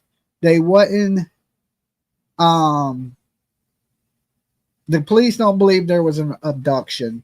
Now their story's changing. The mama's saying they seen Malaya at the end of the driveway. Why is this now just coming out? Right? Why is it just coming out? If this was the truth, they would have told this when it happened, not what, a month and a half later. You're way more concerned with timeline and everything. And I was talking to Jay. BHB called us cooters. So here we are. Oh, okay. That lady's still alive? It's still got straw hair and going crazy, right? I haven't seen, to be honest, I haven't watched any of the drama channels. Well, Krama or drama. I know everybody was fighting with, what's it, allegedly with Brittany J. Everybody just on that. And that don't really interest me. So sometimes the fighting, I enjoy a little bit of it. But I haven't had a chance to really watch because it's just been like a dog pile on her ass. But, you know, she brings it on herself. Cooters have invaded. Okay, I could have been invaded by worse. Okay. I could have been invaded by worse. It's all good. Good to see you guys. Janie today, and Janie has everything on her phone, right down to the point. And Janie wasn't actually sleeping that heavy or anything the first morning because her Ron, her brother, had called her at 6:10 a.m. in the morning. And well, Cooters, if you haven't, sub up the channel. We're like 200 people away from hitting 70,000. Okay. You know, I don't got no hate for the Cooters, I don't think. You know what I'm saying? So, so y'all join up, sub up, help me hit that 70K tonight. I need it. I need it in my life. And she heard the phone ringing. Thank you, Lisa. And never caught it. But then she called him right back at something like 6:15. And that's on her phone. So Janie was already up and stirring around a little bit. Thank you, Stacy. That was around 6:15. Right. Well, maybe that's why Malaya was out by the driveway, because she called the school at 6:18 exactly. Malaya called the school twice, once at 6:17 and never got through, and once at 6:19. But this is what I talk about, little particulars that mean nothing to me. Now, okay, but Daniel told me that Thursday she called the school at 6:17. Thank you, Crazy. Yeah, one was Thursday, one was Friday. Right. Friday she called the school at 6:18. Yeah. Okay. And I know the reception around the property, I couldn't use my phone, but if I stood out in a certain part out by her driveway, it would pick up reception. What was the reason that BHB called y'all Cooters? I'd like to know that one too. Make sure you put some red stop signs in it when you put it in the chat so I see it. Okay, why did she call y'all that? Was there a reasoning behind it? Was she mad on one of her fucking rampages? Steam coming out her ears, and she's like, "F you, Cooters!" So when she was, fine with that because Sonny knows. Oh, yeah, sorry. Sonny knows that I didn't concern myself with those minutes. She actually straightened me out on how important timeline Thank is. you, TJ. But it is important. Yeah. But right now I'm gonna there's a couple things I'd really like to let rip on the RCMP. I'd really love to. And I think Kent sort of missed. I think he's forgetting a little conversation we had as to why. Because after I got out of court this morning, I think it was this morning I called Kent after I got. Oh no, I think it was before I went to. Yeah, you called me before this morning. Okay, I don't care if you're Daniel or not. You know, I mean, you have the right to your opinion here. We're not an echo chamber. If you think he's an innocent man, that's perfectly fine. I mean, some people are going to think they're innocent. Some people are going to think they're guilty. I'm not a hater. You know, you're entitled to your opinion on things, just like I am and everybody else in the chat room. So guys, don't be mean to people just because they have a different opinion than you. We're all adults here. All right. Be respectful. Treat everybody as guests unless they say something stupid. Then, you know, that's different. But if they just have a different opinion than you, leave the guy alone. Morning. Yeah, okay. And Thank you, Kim. To him, I told him something last night that I was going to do, that I was going to let out some information about the RCMP. And Ken, if you'll remember this, it had to do with phone conversations. That's all I can say just to remind you about it. And I told you not to do it because you'd just be attacked for more faults. You know that I hate to stop this on y'all, but listen, at least y'all took something negative and made it positive out of the whole, you know, getting called a name thing like that. And I mean, I take it, you know, that's good. At least she gave y'all a what is it, a mascot, Cooterville. She gave y'all a little, you know, your own little identity, you know. And it was this kind of same way with Turtle Gang, because if anybody remembers during the Summer Wells case, they had to remember the character Benny Keys. He always had the Cash App gang. He'd be like, gang, Cash App, right? And I always said, you know, I'm slow to thank my Cash App donators. I never do it. I'm like a turtle. And then we became the Turtle Gang, turtle, right? So we got our name off of a joke too, right? Because it was me talking shit about Benny Keys. And I was like, you know, this dude is just trying to make all the money he can off of Summer Wells. You know, I'm slow to thank people. I'm like a turtle. So we used the whole turtle thing. And now, years later, we the Turtle Gang. All right. Information, let whatever was going to happen. And then you can come out and say, there's your receipt, people. There's exactly. That's what I'm talking about as far as Kent knowing. Kent actually, Pizza debacle, I thank yeah. him for doing me a favor, because if I would have come out and ripped this information out concerning the RCMP, and I'm sorry, I'm not getting off track. This all concerns Jack and Lily. This is all about That's Jack fine. and Lily. Yeah, it is. So Kent is actually now confirming what I said, because last night I was ready. He was ready to call in. Yes, sir. And Kent advised me not to, because, and he gave me a very good reason, and I thanked him, because if I would have done what I was going to done, which is release this information, I'd have made a big mistake. Yes, you would have. So Kent advised me, and I so much appreciate that. And Belinda, I appreciate everything about you. I'm so sorry about these kids. You're not blocked.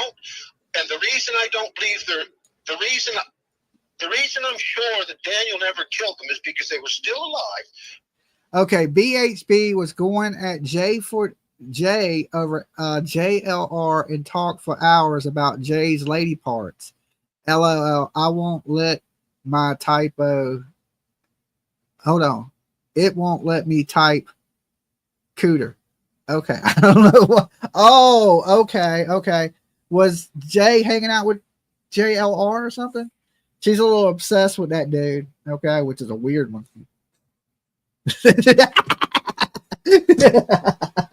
Okay.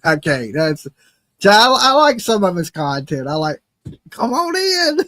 Come on in. He got them jazz fingers, spirit fingers. Everybody wave your spirit fingers around. That's it. Breaking news. Breaking news right here. Breaking news. Okay. March 2nd on Friday morning, from Daniel's testimony, but from Janie's testimony, which is the killer to me. That's Okay. Sworn statement testimony that she heard. Damn, JLR be getting around, don't he? That man's a player. Can't hate a player. Those kids come out of the back door, not seen them, but she heard them, and she, that's how he gets them. He hypnotizes them with the spirit fingers. Next thing you know, you're in a trance. JLR. she heard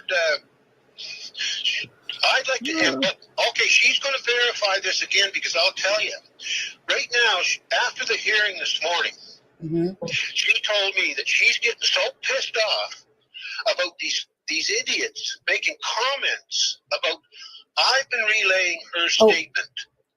There is sound, guys. I don't know. You can hear. No, she didn't sleep with JLR. Okay, the spirit fingers didn't get her. It might be the wiggling fingers that the lady's like. I don't know. I don't know its technique. Okay, I don't know the complete. Maybe it's the bat signal. I don't know. Okay, I don't know. I don't know its technique, but you know it is what it is. Okay. Too much. That's T-Rebs, buddy. Oh, okay. That explains it all. Here, right, Belinda? Yes, I can. Okay, Yeah. so go, you guys, if you can't hear, go back out and come back in. Could just be YouTube. Go ahead. So sorry there, Darren. I've been relaying the information when this started, and Janie took me into her trust. I've been relaying. I relayed the information. She told me. It's a technique. It's a sworn statement to the Mounties, directly to the. She told them this exactly what she told me and showed me. So I relayed this information, and man, that's why I'm homeless right now. I have so much heat over. Well, you homeless. I don't know if you homeless because of this there, Derwood. And okay, so I get the story now. BHB was on a rampage because Jay hung out with JLR, so she went on a jealous rant and started calling her names. Makes sense. She gets all angry and thinks everybody's out to get her and shit. I don't know. I don't know. I didn't really like what they did in the whole Sebastian Rogers thing. You know, I've known Betty for a long time. I known Betty to get out there and search and do the right thing. And then when I seen the Betty in the jail, in the Quentin, not Quentin Simon. She did good, Quentin Simon. The damn Sebastian Rogers. And she started teaming with TikTok Tony when he's a fucking con artist. I was like, okay, that was it. That was it. Jazz hands. Come on in. Breaking news. Said he knows them and got hot quick to defend Daniel. I believe it's Daniel. I don't know. It might be JLR. Okay. I'm just kidding. I don't know. I don't have no clue. For this shit. When did she give her statement to the police? The first day. The very first day. Yes. Yeah. The very first day. And the female officer that was there, they're saying that Janie refused to let her search her trailer. That's bullshit. The officer asked Janie if she could. Now, I don't think that JLR is a saint. I know he was pulling strings behind the scenes there for a little while. And you got to remember that at some point he was buddies with old Nick. Y'all remember Nick from the damn At Night? Him and JLR were buddies there for a while. And then, some of that lawsuit stuff happened with Queen Bee. That was behind that dude. Okay. They were all plotting on that, and I just leave it at that. I don't like to get into that crime and shit, but yeah, I don't trust none of them. Everybody on YouTube's a bunch of snakes. Searched the trailer, and Janie said, well, if you want to risk getting bit by my dog because he's in there tied up and pissed off, so if you want to go in, go ahead, but if you get bit by the dog, it's your own arse. Well, I do remember when I was there, I don't know who put their arm around her and told her, Mom, they're not blaming you. They just want to search the trailer. And I do remember her saying she didn't want her dog to get hurt. Thank you very much. You just confirmed. So same idea. Thank you so much, because we're actually confirming partially back and forth stuff that we're both saying to each other. And when two people hear different in different spots and different places, it makes it look a little more truthful. And that's a lot of how I'm trying to get at the truth, is different people saying different at different times. So anyway, I don't want to rave on, Belinda. Please, I'll stop for now. And I can't even remember where I just stopped. Well, no, you were talking about Janie, and you were talking about the information in the statement, and you said so.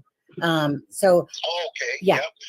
And Belinda, that's. See, I disagree right here with Derwood, because if Jamie gave the statement that Malaya was at the end of the driveway and she believes the kids were gone at that point, why were the police even searching the woods? They would have took Malaya down to the police station, had her interrogated, right? I don't believe this story. I don't believe this story at all. And if here's the thing, if it is true, then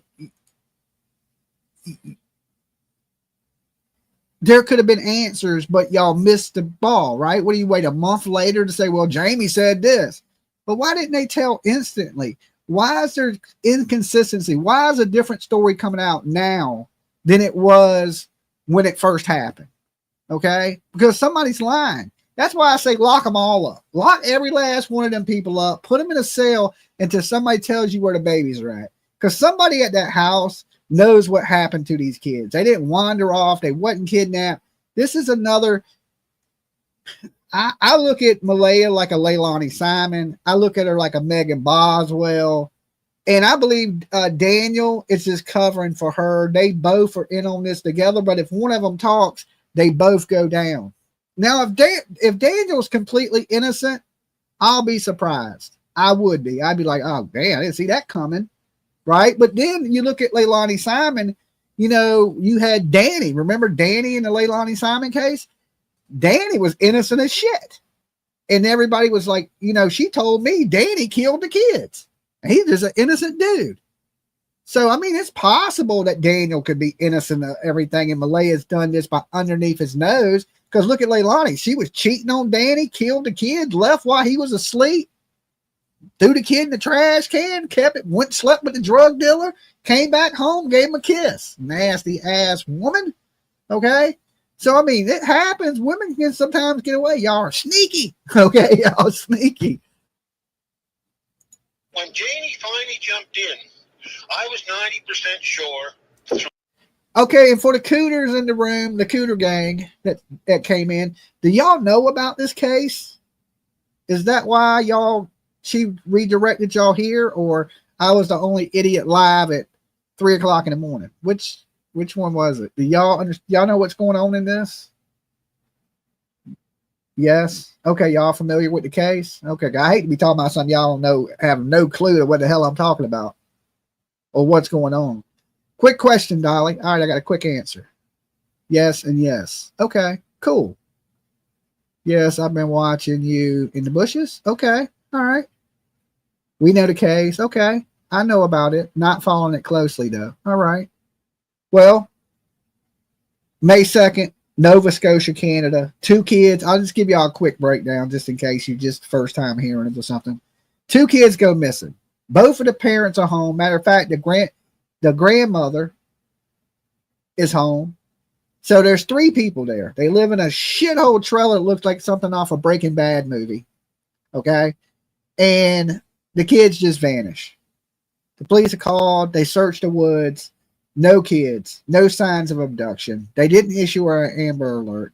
The mother, right, immediately leaves with her other kid. Don't stick around to see if they find the kid.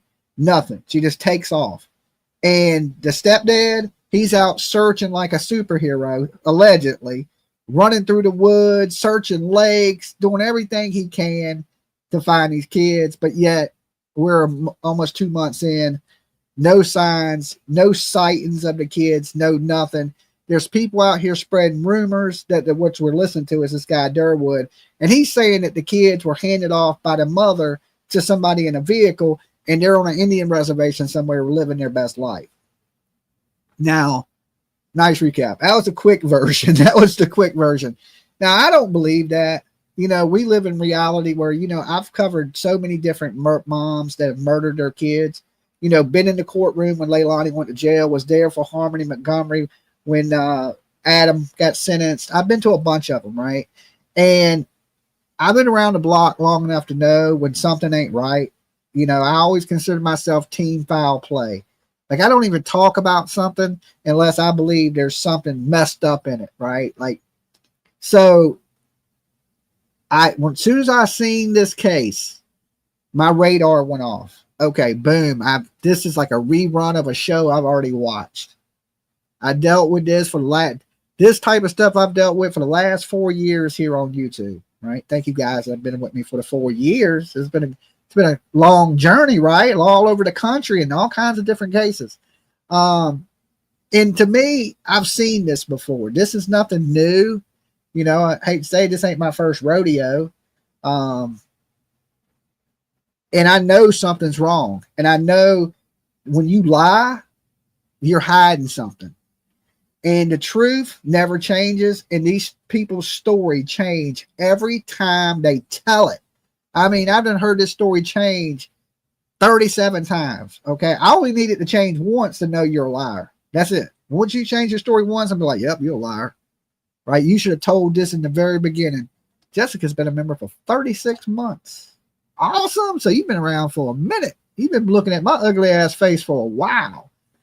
Thank you, Jessica. So I know that, I know there's people in here say Daniel's a good guy. He might be. Well, but why is he lying? I can say inconsistent, right? Inconsistent statement, but that just means lying. It's just a nice way of saying you're a fucking liar. Inconsistent stories, but that's just a nice way of saying you lie. All right. Like if you lying about one thing, you could be lying about all of it. And if you're coming out now saying the timeline's not right, that means you lied to the news. That means you lied to the media. And how do we know you ain't lying to us? You know what they say, once a liar, always a liar. Little lie to cover a big lie. Is that Robat? Is that how you say that? Thank you for becoming a member. A bunch of other stuff that Daniel never killed those kids. As far as abuse or anything like that, I wasn't getting into that issue. Thank you, Kim. It wasn't my business, because the only way that would be my business is if Malaya herself. Now, Patty suspected abuse, and that's how I got into this. Patty. I went over about 2 weeks. It'll be too long. Let's just put it this way. Yeah. I'm trying to shorten it. It's okay, shorten it.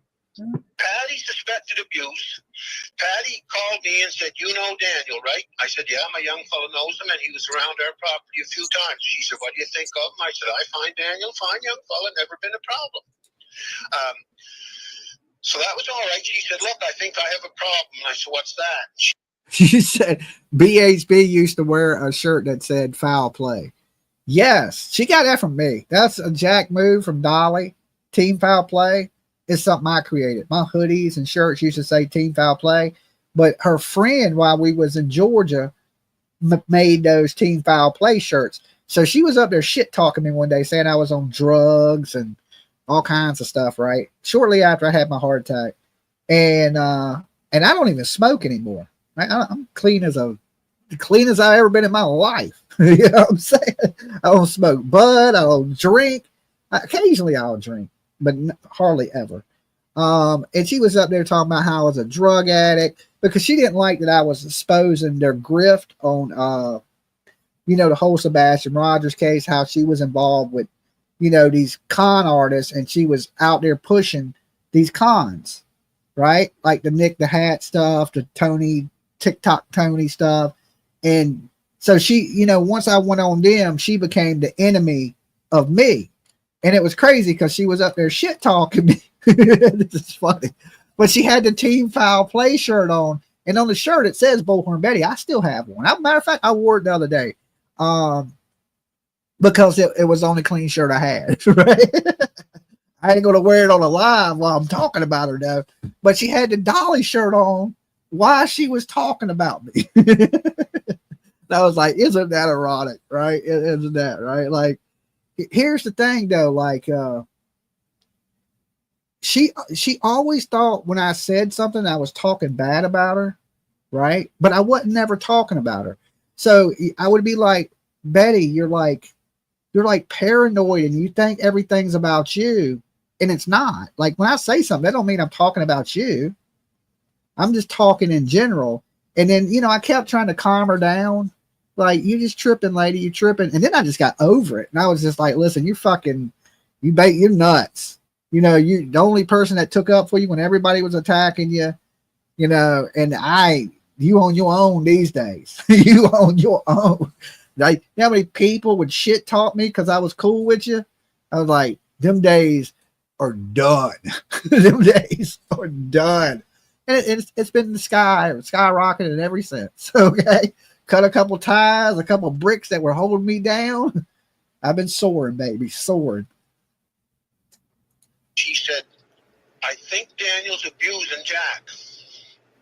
And I said, why would you say that, Patty? What do you think? And she said, because when they visit here, Jack's getting marked up. He's getting some bruises and scratches and stuff. And I said, oh, Jesus. So I said, Patty, well, I said, it's like this. And I think I knew where her conversation was going. I think she was going to ask me to sort of butt in. And I did. At that point, I said, no. I said, as long as Malaya and Daniel are living together as a couple, on your word, Patty, or anybody else's, nobody has the right to interfere in their relationship.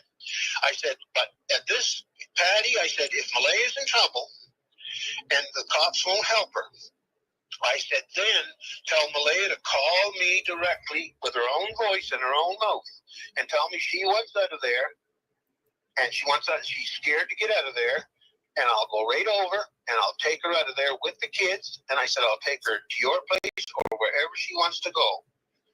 And I have never heard from Malaya since. Well, I've heard from Malaya a couple little syllables behind Cindy's phone call when I was talking to Cindy the last time. But other than that, Malaya never contacted me for help or anything like that. And I've tried to contact Malaya to help her. After I found that Daniel was definitely not guilty of killing those kids. How can you say definitely though?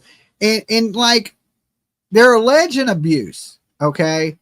Malaya has been alleging abuse because what other reason would they have to keep Daniel away from the kids unless she was alleging abuse? So, and even when Daniel came in the room, he said that they were making up a bunch of shit on him and alleging things. Now, he didn't say exactly what it was, but then you got his buddy Derwood that came out and said, well, he's been accused of whipping Jack, right? Or punishing Jack. And Jack has these bruises on him. Even in the school picture, he has a big scrape or a bruise right on his face. Right now, I don't know if Daniel is beating on these kids or if he's not beating on these kids, but apparently Malaya's alleging he is, and I think that's why she got full custody of the kids. That's why he couldn't be, Meadow couldn't be there with him, and she was to leave. So, but when the kids went missing, they were both in that home together, right? And there's no way, let's just say she did unalive a kid. Okay, you go in the room and you start hurting a kid. There's no way in that trailer that he didn't hear it. Okay, you know trailers have, anybody live in a trailer? Right? I lived in a trailer before. Cobra Kai, good to see you, brother. The walls are like paper. Okay, they're like thin paneling. They're like this thick. It ain't like you live in a drywall house with insulation and all that. Trailers are, you can be in the back of the trailer and hear people talking in the front of the trailer, right? So you hear everything in them damn trailers. And Derwood is minimizing the abuse. I agree with that, right? I mean, you don't know. You don't want to really blame somebody for something you don't really know. What we do know is he was in that house when the kids went missing. That ain't blaming him. That's facts. So how does he not know? And then he would know if Malaya was abusing them, and Malaya would know if he was abusing them. But the more that comes out, the more we know these kids didn't run off into the woods. So somebody needs to pay the price for this, and RCMP has dropped the ball. Like, are they not paying attention to the internet? Right? Or they just don't believe Derwood at all. Right? They just don't believe the guy. And I have a hard time with this. You know, he's been pushing this. These kids are alive. These kids are alive. But you haven't seen him say that to grandma, right? Belinda Gray is the biological grandmother. He hasn't said one time the kids are alive to her, right? But he got up in here. Daniel didn't kill those kids. Them kids are alive. They were put in the truck. I know who was driving the truck. How come we've never got a name? How come we've never got a name of who's driving the truck? At first it was, I won't want to tell it because I'm scared they'll do something to the kids. Well, if you don't tell it, they might do something to the kids, right? Like, which one is it? You can't have it both ways. Either you know or you don't know. And he's hearing this information from Daniel and Daniel's mother. You clearly hear that. I was talking to Jamie. Well, that's the grandmother. That's his mother.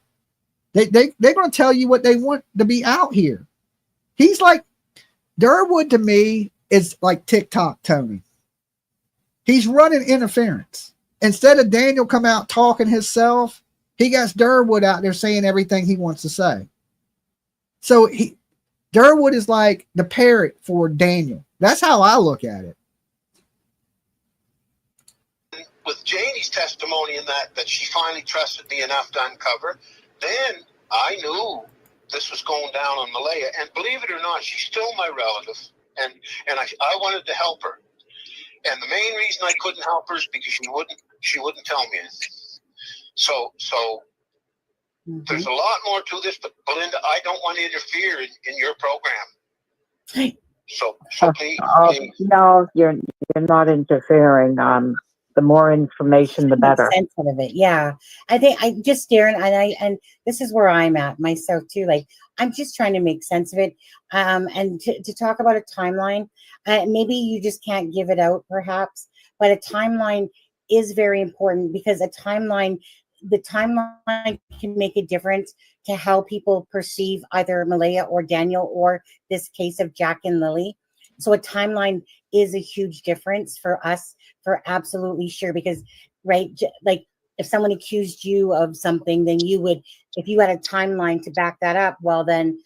Okay, you may be right there, Jay. I don't know. You know, I don't know. He's full of shit, knows them, but is a lonely old man that loves the attention. He's a town gossiper, right? I mean, you may be right. I don't know. I think he believes what he's been told, right? I don't think he's out here just purposely lying. Like, you know, he may like the attention. He says he don't, you know, but if you're sitting there lonely in the middle of the woods in Nova Scotia, and now you got thousands of people listening to you, people wanting to ask you questions, people enjoy attention. That's why I YouTube, okay? I ain't gonna lie. I like attention. I'm an attention whore, okay? It's the only reason I'm up here. Makes me feel good inside. It's tingly, okay? A little tingly. So, I mean, he may enjoy it, you know? You better enjoy it while you can. It don't last long. Ask TikTok Tony. Nobody even talks about him anymore. You know what I'm saying? It don't last long. Get it while you can, Derwood. Get it while you can, because that attention don't last forever. You know, that's it. No, I'm not. And the timeline, I probably made you misunderstand. Okay. The timeline is not what I'm holding back. What I'm saying is I never kept track of the exact timeline, but what Jamie has that timeline right down pat. And I'm glad you said that, because it brought me back to where I was heading. I was getting off on a little bit of a spin there. So good. Janie is getting so pissed off at what these idiots are saying in response to what I'm saying, because I'm pretty well saying, I'm repeating Janie's proof is what I'm doing a lot. And she's getting so pissed off at what these idiots are saying about me that she's getting ready to come out of the shell, and she's starting to think that she's going to do some interviews just shortly. Wait, Janie, I love a strong woman. Don't get me. I hope Jamie don't got a gun. Okay. All right. Little play on some Aerosmith there, right? She's getting pissed off. We don't want to piss off Jamie. We already know she got a gun. Okay. I ain't trying to get shot. Now, I don't believe none of it. I'm just going to be honest. I don't believe none of it. None. Zero. Zip. At this point, I believe these kids, or I hate to say it, with little baby Jesus. And it ain't a hoax. They're not hiding these kids and they're just going to pop up one day. Everybody thought the same thing with Sebastian. It's been 2 years now. No Sebastian Rogers. So, I mean, it's wishful thinking. And, you know, I guess these people are keeping hope alive, right? But they're also trying to deflect what has actually happened. And they're pushing a narrative because there was so much pressure from the people on these people that they couldn't take it. So now they had to run some interference. And I believe that's what's going on. You know, right in the beginning of this, the grandma said, I don't believe Derwood. I don't believe the story he's telling. But now she's kind of going along with the story. Right? Like, don't let them fool you with a bunch of bullshit, because all his story's coming from that side. If he lied in the beginning, how do we know he's not lying now? If they told inconsistent statements in the beginning, how we know they ain't telling inconsistent statements now to cover for themselves, because they have some involvement in this crime along with Malaya. I say lock up everybody in Nova Scotia. I'm kidding. I'm kidding everybody from Canada. I'm kidding. Right? But lock up the people that were at that house. And I guarantee you this. Fly me to Canada, put me in a room with both of them, and promise me you won't prosecute. And I guarantee you I will walk out the room in 5 minutes and tell you where those kids are. I promise you, Canada. All right? No geese were harmed in the making of this video. Wrong. I do. And I want to say this, and this is not ass kissing in any way, but I'm a very strong female. Why? Because I've been in abusive relationships. It made me strong. So when I see someone like Belinda, and I know how you've spoken about Janie, and you're basically saying she's a stand-up mother, a stand-up woman is basically what you're saying, right? What if Jamie's dog killed the children? Why would Jamie say she didn't want the place to be to hurt her dog? That I don't know. I don't think the dog ran out there and mauled 2 kids. I mean, is it possible? I mean, it's possible. I mean, if her dog is Chloe, okay, from the Karen Reed case, maybe that's where they rehome Chloe. They sent her to Karen Reed. Karen Reed, you know, Proctor's dog. No, Brian Albert's dog. They sent Brian Albert's dog to Canada to live in Nova Scotia, and Chloe's done claimed another victim. Okay. We need to get Chloe off the street. She's dangerous. Okay. Is her dog's name Chloe? If it is, I would be like, damn. Okay. You gotta do something with that dog. I don't know why she said that, but grandma did say that. She said she went up to the house and she didn't want him to go in there because her dog was in there. And if you was to come to want to search my house, I would say, hey, give me a minute. Let me put the dogs up, because the Frenchie bites. Okay. The French bulldog we got, he's vicious with strangers. Right. And, so, I mean, it's possible. Is her dog a pit bull? What kind of dog does she got? I think now if she has a Chihuahua or a damn Yorkie, you know, I doubt, or she has some little lab dog, I doubt the dog is eating the kids. You know, even if it bit the kid and it started screaming, somebody would run out there and help them. How's it going to maul 2 kids with nobody around? I don't see that. And then there would be blood in the yard. You know, I don't think the dog ate the babies. Okay. Dingoes. You got to watch them dingoes. They got dingoes in Nova Scotia. I don't think they do. I think dingoes are from Australia, ain't they? And that don't get me wrong, because I love stand-up women. So Janie, if you have something that you want to let loose on us, feel free. Just saying on this, because again, it's about Jack and Lily, right? That's the bottom line. So you see this is an example. This Nadia Coast, whoever the hell that is. I think Derwood believes what he's saying, but he hasn't seen the kids. Any idiot just listening. No, I haven't seen the kids, and I never said I saw the kids. He never saw I'm saying that Janie heard those kids alive on Friday, March the 2nd at roughly 9 o'clock. And that's May 2nd. Yeah, Mason. Excuse me, Ed. You got me again. You got me again, Ed. Kent. May 2nd is exactly right. May 2nd. Now, this is not bullshit. This is a sworn statement to the major crime unit, the Northeastern Nova major crime unit. And that's the same damn day that it happened. So if you people want to refute that because you think you know something about this, or you think you know more about this than Janie does, than Daniel does, than I do, than Melissa, well, go ahead. But you're idiots and you're talking through your ass. You know nothing. And even though Belinda... Yeah, but how does he know? How does Derwood know they're not lying to him? He's putting a lot of faith into what somebody's saying that has told other lies. Okay?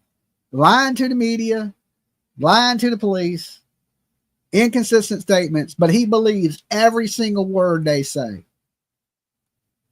I don't buy it. Wolves, coyotes, bears, cougars around here. Yes, there is wild animals.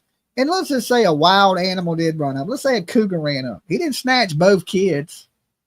All right. If a bear ran up, is a bear going to run off with both kids? Now, if a pack of wolves came up, then that's a different story, but you would hear the wolves, right? If your kids are outside getting eaten by wolves and you don't hear it, and there'd be blood, that's the difference. In a trail, they would be dragging them, all that. There would be there'd be clothes ripped on trees. You would see signs of if it was an animal attack, even a bear. It didn't happen. We can rule that out. We can probably just rule that out. There's no signs of any kind of animal attack. There's no blood. Not a drop of blood was found. Not a trail, not a piece of clothing, not nothing. And most animals ain't going to run off with two kids. Okay. What did the bear grab one here, start running through the woods? Look what I got, honey. I got two small white kids. No, that didn't happen. Right. Kids would have screamed. You would have heard noise. Yeah, I don't buy that. This is a situation where they didn't send the kid to school the day before. They didn't even check to send the kid the next day. And now the kids are missing. Lily was so sick she couldn't go to school, but she could go out to the mall with the parents the day before. She could hit the town with them, right? She wasn't that sick then, but now she's magically sick and can't go to school. I don't believe it. I don't believe it. I think they know exactly what happened to these kids. They're covering for each other. The RCMP should have already had these people in jail, and they're still running free. The mother's done lawyered up. No mother leaves their babies and goes and gets a lawyer. Right? No mother in the world does that. Okay, I'm talking about the whole damn world. I ain't talking America, Canada. I'm talking about the whole damn world. You can go to damn Zimbabwe and a mother ain't gonna act like that. I don't even know where the hell that's at. Okay, damn, you could be in Iraq and a mama ain't gonna leave their baby. North Korea. Okay, women, you would get a mother searching the damn rice fields. I don't buy it. I don't buy it. There's so many red flags in this case, and now it's starting that people are taking sides already. It's slowly turning into Sebastian Rogers. And that's what we don't want. We don't want it to turn into a circus. Let's just get the guilty people off the street. When people start defending these guilty people, and then they get their own little crew of people, we don't want that happening. It's like it happens in every case, though. It happens in every case. I have so much respect for Belinda that as far as she's saying that... I seen somebody say Katie Proudfoot did. And that wasn't a huge red flag. Okay? That wasn't a huge red flag. They still ain't found Sebastian Rogers' body. Okay, if he just wandered off and died in the woods somewhere, don't you think they would find him, a hiker or somebody on a four-wheeler, dirt bike, something, right? Nothing. Somebody knows what happened to that kid. I don't know who, right? I got some suspicions, right? Like, I don't know who did this, but I got some suspicions. I ain't saying they did it. I'm just saying I'm suspicious that they did it. I won't dare. I don't know for a fact. So don't take nothing here as fact, guys. It's just my opinion. In my opinion, yeah, these people are suspects, like major suspects in the disappearance of their kids. These other people are just running around talking about what they've been told. That's it. It's everything else is hearsay. That she thinks Daniel, or she thinks somebody hurt the kids. I will not go against Belinda, because if Belinda's wrong, she's still right. And that's what I got to say. Now, is Janie, like, just to ask you, is she willing? You said she has everything documented on her phone. Is that any information that she's willing to share or no? Or is it that she wants to keep that private? Sonny trying to get the scoop. Well, come on, Janie. We want to Yeah, tell even if she didn't want to talk and just show the timelines of everything would be enough. Absolutely. Belinda, you know Janie very well, I would imagine, right? I mean, I mean, you know Janie very well. Am I correct? No, I don't know her at all. Only that day. Only that day. Why don't you, if you would, or I'll talk to Janie and see if I can start it from that end. Why don't you two communicate? Because I think there might be a lot of good stuff come out of that. That's actually a great idea. Absolutely. Thank you. I think that would.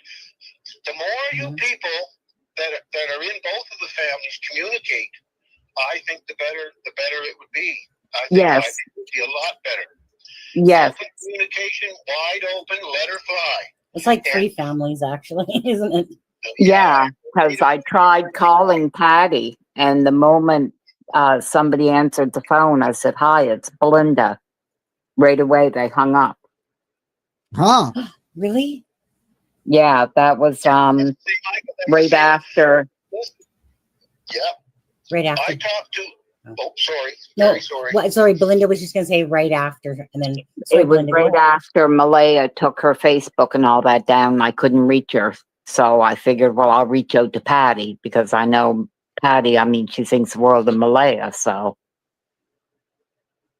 Yep. Now, as far as everybody saying that I was holding up for Daniel, and no, I was looking to nail his arse for the first 3 weeks that I was into this, and that's not true. Now, these are my relatives that I'm nailing now, and I'm nailing them because I want to nail Malaya's arse right to a tree until she talks. And I believe. I don't know why. Well, he shouldn't be saying that. I want to nail Belinda. Well, I guess Canada, y'all got different lingo than we do. Okay, that we wouldn't say that here in the States, right? We want to nail her. Her arse. I want to nail her arse. That's your family, bro. You better quit that. We got a word for that around here. We call that West Virginia. Bounties are making a huge mistake by not pulling her in and laying some charges on her, threatening the shit out of her, and they've got enough charges that they can lay to keep her in too. I've been saying the same thing. Lock her ass up in jail and hit her with some charges and see if that does anything. You know, do the same thing with Daniel. I hate to say it. You know, he could be innocent, but what if he ain't? Hit him with some charges, blame each other, said, you know, get them to turn on each other and see what the truth is, because these kids didn't just vanish. You like that, Zach? And I'm pretty sure Malaya couldn't take that pressure for very long. And I'm telling, and what you said about Patty, or I believe Cindy probably had her phone, because the last 2 times I talked to Cindy there was one piece of information I needed from either one of them. And the last time I talked to Cindy, or the second last time I talked to Cindy, Cindy bawled and cried like a baby and said, no matter what I had to do, that she figured I was coming close to finding those kids, and she didn't care about anything else other than getting those kids back. So she told me, whatever you got to do, Darren, you do it. And she was bawling and crying. And the next day, I found out some more information, and I had to get a confirmation, just like you confirmed some of my information about that day and about everything. And I needed one little piece of confirmation that would lead me directly to the people that were probably, allegedly, I'm going to say, because Sonny's teaching me some stuff, allegedly in that vehicle that picked the kids up. And if she'd have told me that, I'd have had them. But all of a sudden, from one day to the next, it turned from bawling and crying, daring to do anything to get those kids back. I believe you're coming close to the next day saying, I'm not even talking to you about this, Darren. Whatever Malaya did is Malaya's problem, and I'm washing my hands of it, and that's it. I'm not telling you anything else. I'm not talking to you, and bang, hung the phone up. Yeah. So I wonder what took place between that first day. What happened between then and the second day when you reached out to her again? What was Malaya on the run? I can tell you, Granny. He went on the internet and he told everybody. And they're watching this. Everybody watches. Every family member watches, right? It's one of those things. Every case we've ever talked about up here, family members have come into the room. Look, Grandma has come in here already. Daniel has come in here already. Derwood has come in here already, right? So you can believe that Malaya's watching. You don't think she's watching this shit? You done lost your mind. She's watching every bit of it. And she's ducking, hiding, and she's sitting right on YouTube watching all this stuff unfold. Now, I believe, like I said, that's just my opinion. I don't know how many times I can repeat it, but I believe they're both in it together. When this all comes out, these children ain't going to be with us anymore, and it's going to be that something happened in that house, set the mother off. She did something to the kid. She magically don't remember it, because that's always how it happens, right? Leilani Simon didn't remember doing it. Megan Boswell, I don't remember stuffing the baby in the trash can, right? It always is the same. It's just a repeat of shit we've already seen. This ain't nothing new. Dolly, your little giggle is yummy. Okay. Thank you. Thank you. So I just know this ain't going to end good. These true crime cases never end. If you ain't found in the first 48 hours, the chances you being found are highly unlikely. Highly unlikely. That time, I mean, what took place during that time? Do you know? Yeah, no, Malaya was back at Cindy's after she went to Shubenacadie and lost Meadow right. from CPS. Right? No, she was back at Cindy's, and I didn't know Malaya was there.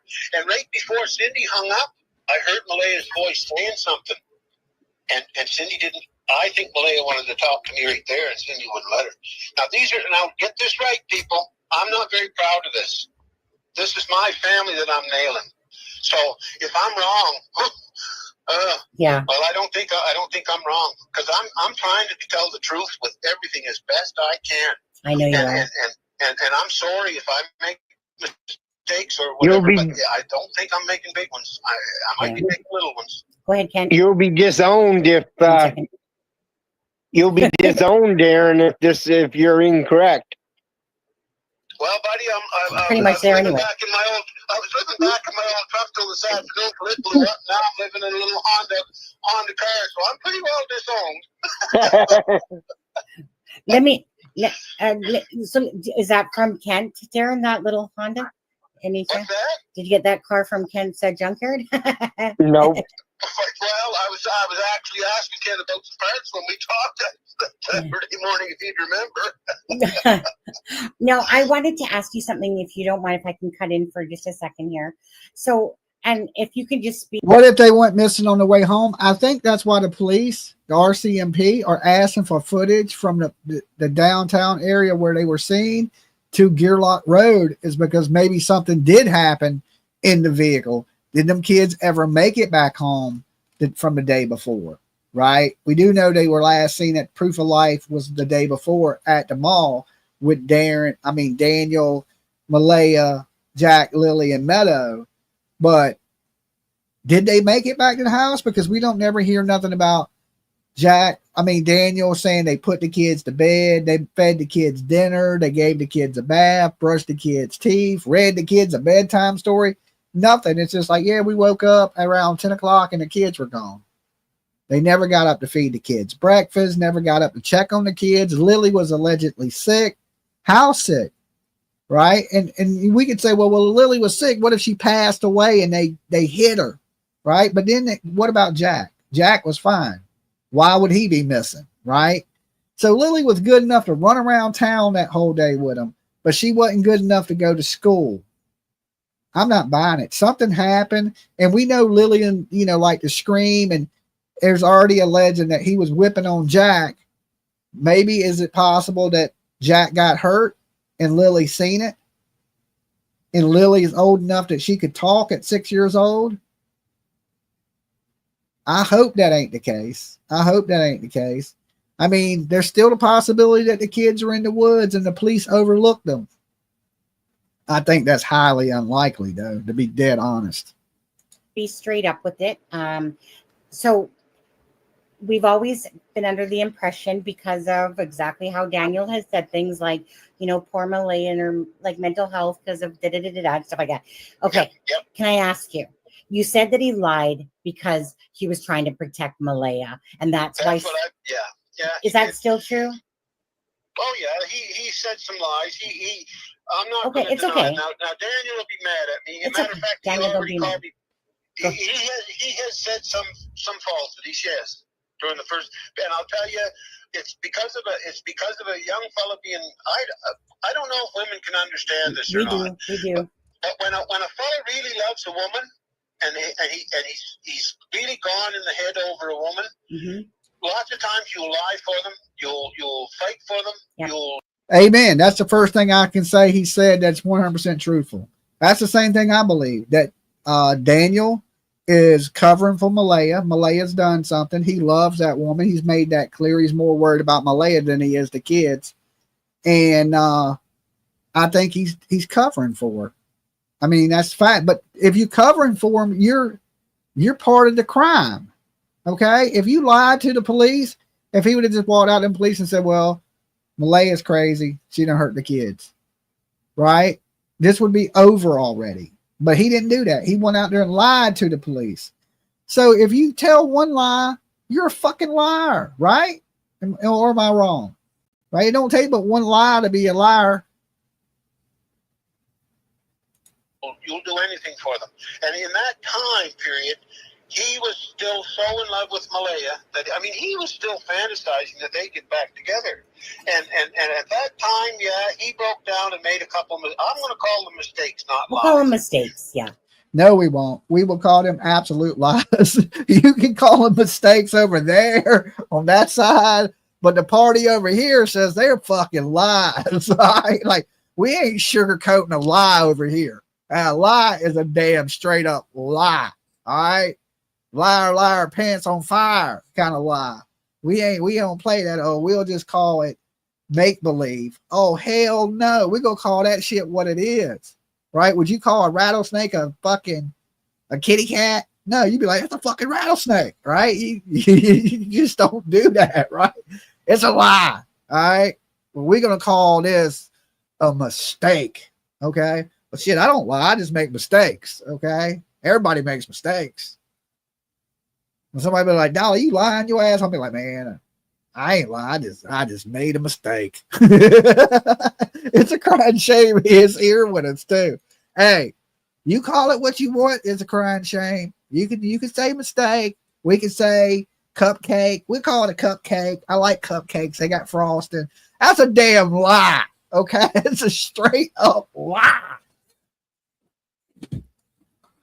For the people in the back, if you didn't hear it, that's a lie. Okay. We'll call him mistakes. He made some boo-boos. And here's Them shits ain't boo-boos. He lied to the police. He lied to the damn police, Derwood. Okay? The timeline is wrong. The kids have been missing longer. He lied to the police. If this story is true that they're spinning, tell them. Why didn't they tell the police day one? Malaya's a killer. Lock her ass up. Get her up out of here. I can't stand her face. Okay? They didn't. They just, oh, well, I'm going to go. I love this woman. I don't want her to leave me. So you would want to be with a baby killer if that's what it is. Or somebody that gave her kids away, sold her kids, or whatever you can do with kids, right? And you just gonna fly with that? Daniel's just gonna be okay with it, like, yeah, baby, I love you. What are we having for lunch? Because they skipped breakfast, apparently. They didn't feed the fucking kids, right? They didn't give the kids no breakfast, no Cheerios, not even no Frosted Flakes with no milk, nothing. Just, you know, usually when I was a kid, if I didn't have breakfast, I grabbed a cereal box and I just eat it dry. Nothing. They didn't even hand the kid a damn some Lucky Charms. No bacon and eggs, no nothing, not a piece of toast with no butter, nothing. Didn't even check to see if the kids were sick, didn't check to see if the kids were alive, didn't change Jack's pull up. They said he was wearing a pull up, right? Never checked to see if the boy needed his diaper changed. Hell nah. I'm saying hell, lock them up. That's what I'm saying. Lock them up, get them in jail, put the handcuffs on them. I'll wave at them in the penitentiary. How y'all doing? Right? I'll hit them with the JLR, spear hands. Okay. Come on in. Come breaking news. They're in jail. Okay. That's where they belong. Another little fact for you, Belinda. I'm sure you, if you want to double check this, I'm not full of shit totally. Do you know that the only evidence that was found in the woods, and I'm going to say this allegedly. Tammy. All right. Listen, Tammy says, Dolly, she sent kids off for safety reasons. I think you have it wrong. Okay. I can get, okay. Send the kid. Why hide the kids? Why not tell the police that the kids are okay? Why make the police spend millions of dollars looking for kids that ain't lost? Tammy. That's something a fucking idiot with no brain cells would. Listen, I'm an idiot and I wouldn't even do that. Okay. I wouldn't even do that. That didn't happen. I mean, it sounds good on paper. I hope that you're right, Tammy. I hope you're right, but you ain't. Okay. I hate to be the bearer of bad news. That ain't happened. Not in this crazy world we live in. Now, if we lived in a normal world, I would say, yeah, you're possibly right. But we don't. We live in a world full of fucking narcissist, crazy ass people that don't care about nobody but themselves. Now, I ain't saying everybody's like that. I'm just saying we live in a world where there's a lot of people like that. And this lady, for some reason, done flew off the handle and done something. And her old man is just like, I love you, baby. It don't make, it's crazy. It's crazy. I would instantly, like me, myself, like as soon as you did something to hurt your kids, I'd be like, look, I don't want to be around you anymore. Right? You disgust me. I mean, that's what a normal man would do.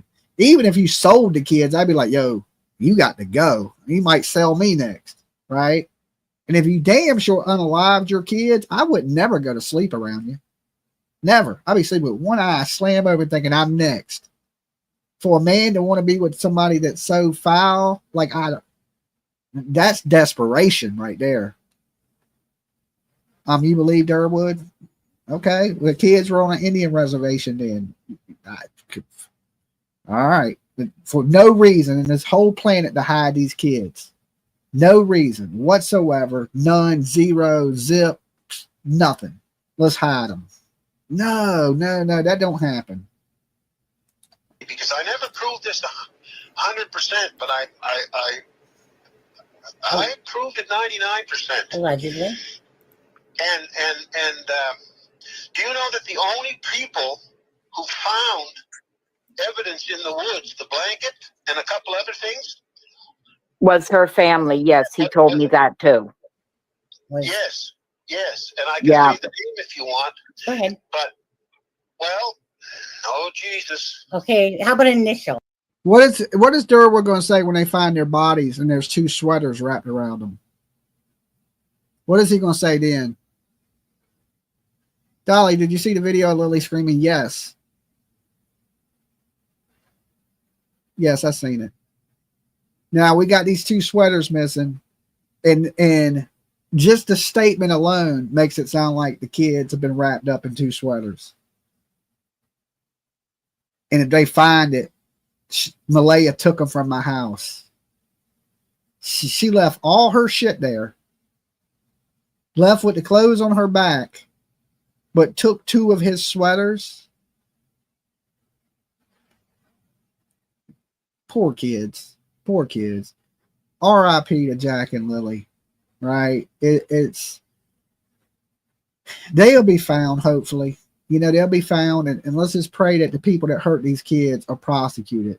These kids have not been hidden. I mean, it sounds good. I know people want to believe them because that would mean the kids are alive, and that's hope, and people like to keep hope. So they're selling hope is what they're selling, and it's an easy sell, right? Nobody wants to think that the kids are like gone, but people that live in the real world, right, that face reality every day and seen it 1,000 times, I'll tell you, the chances of them kids ever being seen again, you got better chances of winning the lottery. Sucks to hear it. Sometimes the truth hurts. So it's sad, and they were beautiful kids. They deserve better. They deserve they had a mama that doesn't care.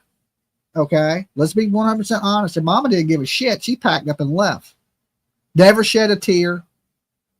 The dad, biological dad, he ain't seen the kids in years, right? He ain't paid child support in 11 months. He don't care. He never even half-ass knew the kids. Seen them when they were babies. The kids didn't have nobody. And allegedly, Daniel was abusing Jack. So what did they have? Nothing. They didn't have parents that cared about them. They were living in a shitty environment. It's sad. And listen, Jack and Lily are not the only kids born into stuff like this. There's a lot of kids suffering this same life that Jack and Lily was living. These ain't the last kids that this is going to happen to either. It ain't. I mean, our country and it's getting worse. Everything's getting worse. Nothing ever gets better. You ever be like, yeah, shit's getting better? No, it's always getting worse. And I used to think, hey, I've seen it all in true crime. Nothing surprises me. No, shit still surprises me. I'm like, yeah, I can't believe this shit. So I think most people that have been around a true crime for a while, we know the outcome of this. We know the outcome. Will we ever see anybody go to jail for it? Usually when things happen in these rural areas, they don't. There's no witnesses. There's no evidence. They never find you. And then we talk about you for a year, and then you just fade off into oblivion. I mean, how much have we seen it? Now, there's only a few kids that, that have made it years on the YouTube streets. And then eventually people forget about you. And they move on to the next topic and the next story. It sucks, man. It really does. It's heartbreaking. And it's even more heartbreaking to know that this is going to happen 100 more times. The same kind of behavior. Parents that don't care. Parents that don't give a shit about their kids. They're more worried about themselves and doing drugs and drinking and partying, and just like Summer Wells. I mean, if you live in a shit environment, and kids are born into them every day as we speak, crackheads and junkies are having babies. Facts. Yeah, HF. HF. Okay. And You want me to say it? that's up to you. Go ahead. No, I'm not getting into that. I don't know nothing about the name or the person. So one thing I would ask though, Darren, if we're thinking thinking you're disowned now, going back to that conversation with Cindy, is there anything else that you'd like to share about that conversation? Go ahead. That Cindy said to you on the phone that everybody else don't know yet, but I hinted around? Go ahead. I'd like to hear it. We'd like to hear it. Darren, can you remember what I'm talking about? Spit it out. Spit it out there, Kent. Yeah, spit it out, Ken. I don't give a shit. Yeah. Spit it out. Well, when this is going back to the what Linda just asked, was that when Malaya was on the run or when it wasn't? Malaya took off after Darren eavesdropped. Then he got a call when he was on his way home from Truro that Malaya had left her mother's on last Thursday. Friday, CPS stepped in and went to the reserve and got Meadow. Then when he calls Cindy back on Saturday afternoon, because this is what he told me, the one more chance. He was trying to confirm it with Malaya, but he couldn't because the people down on the reserve kept her protected. So he had one more chance, and that was going back to Cindy.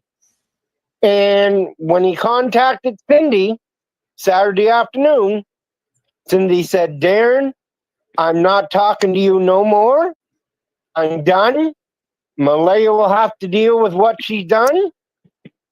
I'm done. I'm not dealing with this. And Darren said that's when he heard what he thought was Malaya talking in the background. And then Cindy said, well, Malaya's here. But Malaya sounded like she was talking in the background, but he couldn't tell what she was saying. Didn't you already say that, Darren, on here? That's exactly true. Yeah, yeah. What he just said is exactly true. Mm-hmm.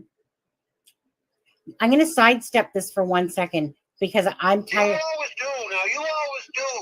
Listen, you can be a pain in the arse sometimes. Jesus Christ. I'm going to ask this one question because I keep seeing it being said and it's driving me crazy. Can you confirm or deny that a boot was ever found underneath a couch at all? People keep. I never heard anything about a boot being found under a couch. No, I never. Like Lily's pink boot. Okay, thank you. I heard that on a searchers video.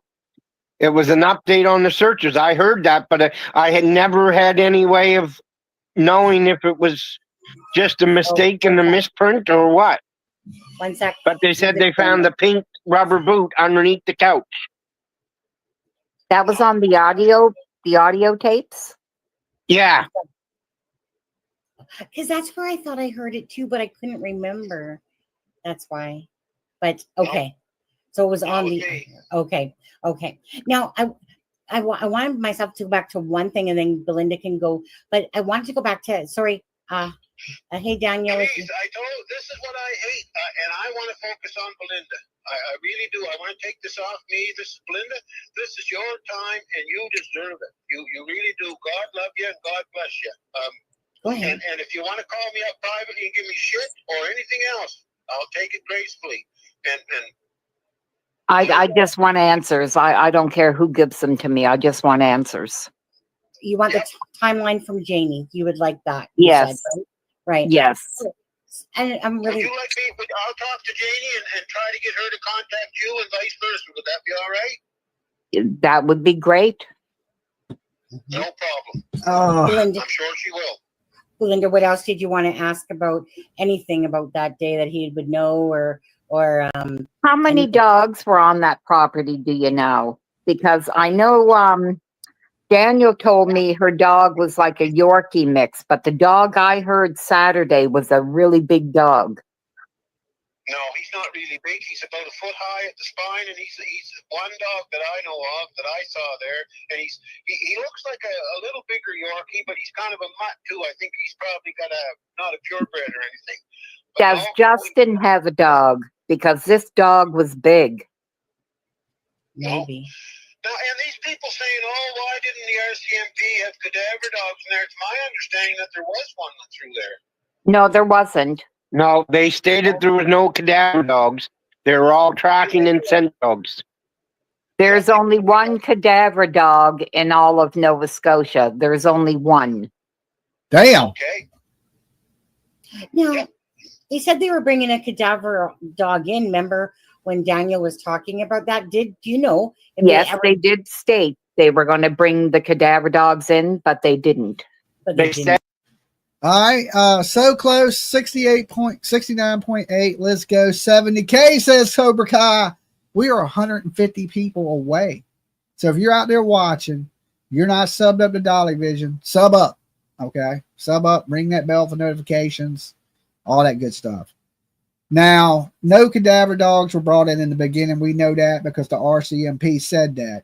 They said we're scaling back the investigation. She said, well, did y'all have cadaver dogs? He said, no, but that may be our next step. And then we know shortly after that, they had the dive team come in. They started searching the trailer again, underneath the trailer, surrounding areas, places of interest is what they said. So they didn't have a cadaver dog. Did a cadaver dog ever go through there? But I think cadaver dogs need to be in there, put in their vehicles, because I believe Jack and Lily were taken away from there in a vehicle. I don't know if they were taken away alive or they were taken away unalive, but I believe those kids left there in a vehicle. And these parents know what happened. Maybe Malaya did something and Daniel wrapped them in sweaters and did something. I mean, I don't know. This is just all hypothetical. But I know these two people hold the answers. I don't know exactly what happened. I can sit here and speculate all night of what could have possibly happened. But I think when push comes to shove and the truth does come out, and it will, it's going to have something to do with one of these two parents. And it could be the next step, but that's right. They never ever did. Now, something that I seen on another channel, and I can't remember what it was, or I give them a shout out. They were saying that cadaver dogs takes 4 to 6 weeks to be able to pick up the death scent. I don't know if that's true. I'm just repeating what I heard. Oh, that would make. I don't think that's true. That's not true. They can almost immediately pick up the scent, almost, from my understanding. Makes sense, yes. That would make sense. A body has to decompose. Yeah. Right. It wasn't Jules KT, was it? No, I don't know. It was. Okay. I think it was one of the AI ones, because I shut it off after that because it was so goddamn ridiculous to listen to. But I found that fact was pretty interesting, because now that I'm thinking about it, I think it was in the same video, which was an AI video, that first stated that they had the satellite pictures of the Lansdowne and surrounding areas, looking for disturbed ground. Yeah, because when people die, they release bodily fluid and all that. And I don't think it's 4 to 6 weeks, right? I don't think. So, I mean, I can Google it real quick. Don't they got Google? They don't got Google? Give me a second.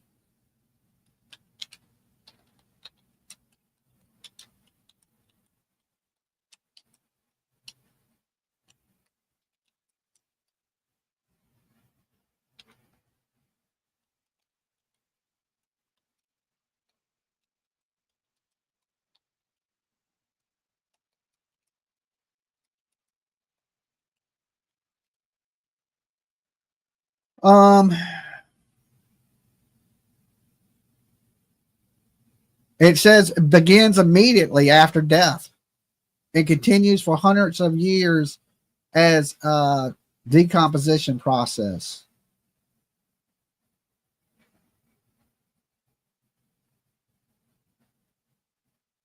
They can pick up the smell within minutes, is what Google says. AI says within minutes, a cadaver dog could pick up the smell of death.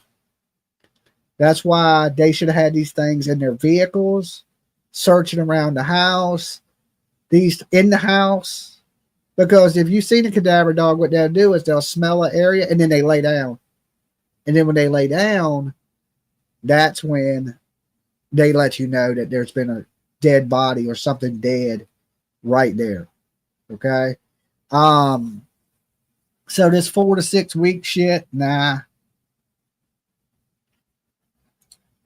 Yeah, I remember that. This is why I believe that there's a totally wrong policy amongst the Mounties of keeping an investigation totally private. Because if you open up all this stuff to the whole community, then you get all the people that might be directly involved. Right. You get all the information from anybody that's not. And now I'm going to get dirty on the Mounties just for a second. Go And ahead. I gotta Take it easy.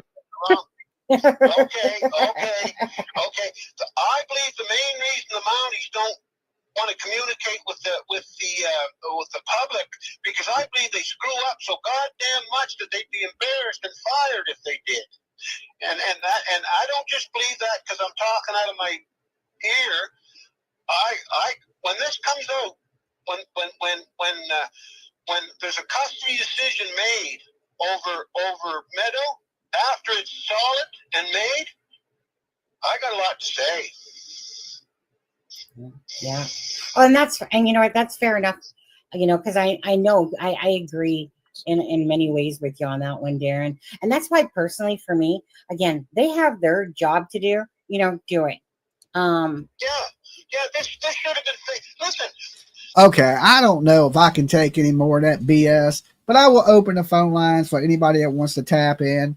I know there's been people that say Daniel's a good guy, taking up from the chat room. You guys let me know what y'all think happened to these kids. Are these people spinning a narrative to get the blame off of them? Is these kids alive? Do you really think these kids are on an Indian reservation? That type of stuff, okay? Let me refresh the phone lines, because I to be honest, I'm not buying none of it. Yesterday, the kids were alive. Okay. They're on an Indian reservation living their best life. Now you got Derwood up there agreeing with the grandma. Well, the grandma don't believe the kids are with us. Which one? You can't have them both. They can't not be here and then be here. So something has happened, and I don't think it's good.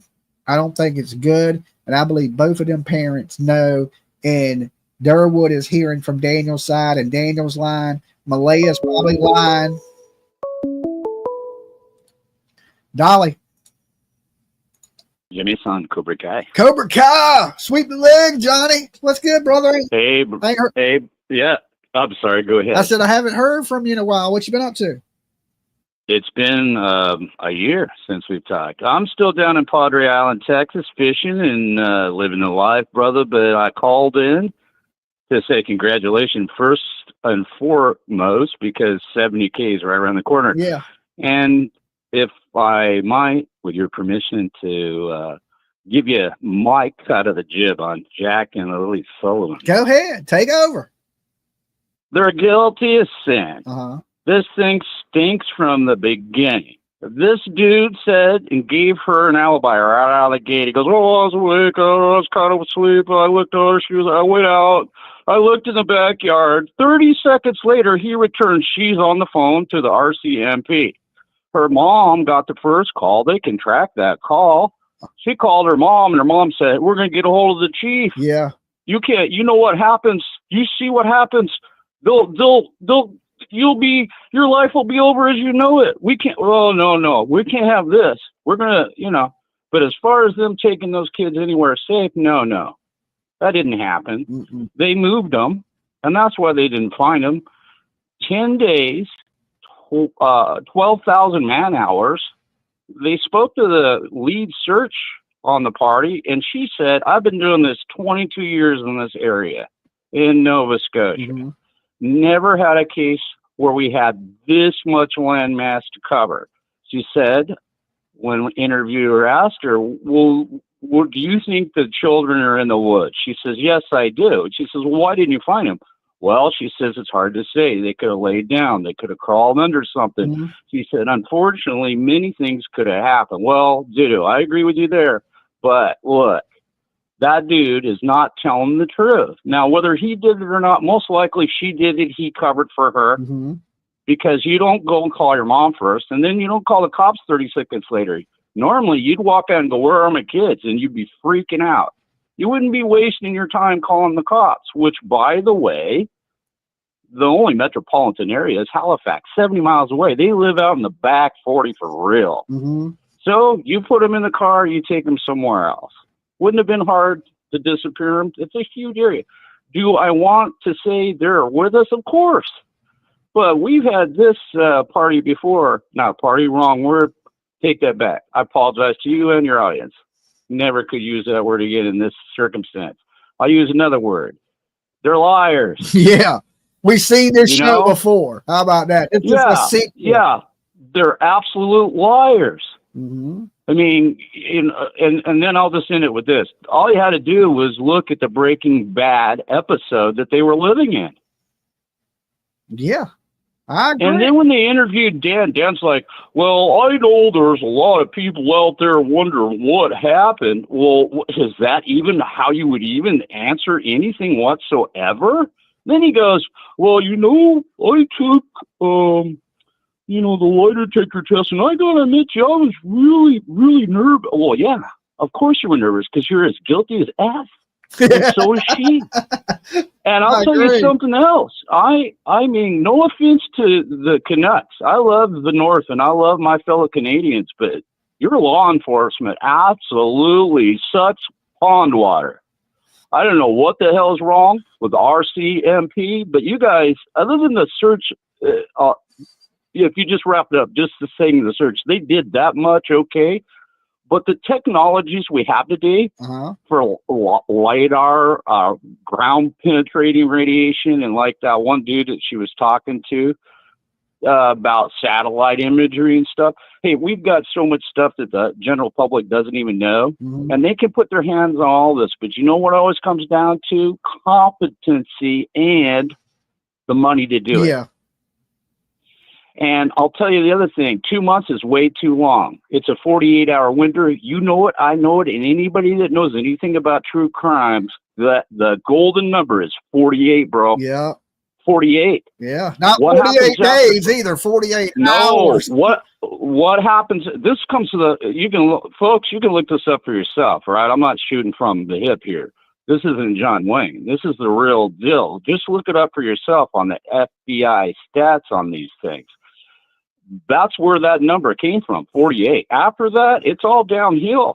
And the numbers are not good of statistically what they normally they don't ever find anything at all, or it's many years later and they tie it together through DNA or whatever. But remember, wild animals, scavengers out in the wilderness, they're going to pick up on any scent, whether it's alive or unalive, and that's just like all these other cases you and I have discussed and went over. How many times when the investigators get there and forensic teams get on site, and then when we get the press conference, what do they always say? Well, we found them, but their bones were, strewn throughout the forest floor. Why? Well, animals. Yeah. That's why. So now we're talking maybe trying to find a piece of bone in hundreds of thousands of acres, right? Remember Brian Laundrie, within 2 weeks, he was just a manimal. You read my mind, Jimmy son. In 2 weeks, go for it. He was just a jawbone in 2 weeks. Yeah. So 10 days is how long it takes to break down the human body, whether it's if it's smaller, a little quicker just because of the size. However, that is in Nova Scotia. 2 months ago, freezing cold. At night in Nova Scotia tonight, it's chilly. But I don't believe that they even knew what was up when they left that area. They were already, I hate to think that way, but 2 months is entirely too long. And again, look, if they're safe, like the dear lady said, no offense to her, and she's on the reservation, or those kids are safe with the mom on the reservation, then one thing needs to be done ASAP, proof of life. Make this all go away right now. Yeah. But people who are guilty hide, and they lie. And when you tell the truth, it's easy to remember. It sticks to your brain, right? When you talk to a kid that's been abused, the story never changes. Yeah. The perpetrator changes the story because he's a master manipulator. And poor Danny boy, if I got in a room with him, he'd be spilling his guts in about 20 seconds flat. We get the truth real quick. That's how I feel about it too. But they won't let me do those kind of tactics. Yeah. Bummer. Yeah. Well, it's Canada. I mean, America won't let you do that, but Canada might let you get away with a little something. Yeah, but I got a couple friends still from way back in the day when I was a guy who done things for the government, and there's places you could take him. But, you know, really, right there in his front living room would be sufficient. I'd get him. I'd let him know. You're going to tell me what I need to know. You know, I know that's not cool. I know that's not, what's the word I'm looking for? Politically correct. Yeah. But effing, man, it's time, no matter where in the world. It's so sad because they just busted in Florida another group. I don't know how many, right? Yeah, It was like, it's crazy. I think it was 16. I think it was 16 kids with the group in Yeah, Florida. unbelievable. It's scary. But somebody said something, and I'll get off here because I don't mean to hold it up. I know somebody else wants to get it, but what was that I heard? Somebody said something, 700,000 kids go missing a day. Dude, we wouldn't have anybody left in this country in about 2 weeks. You know, that's not, you know, come on, He man. said they were also eating. They're eating the kids.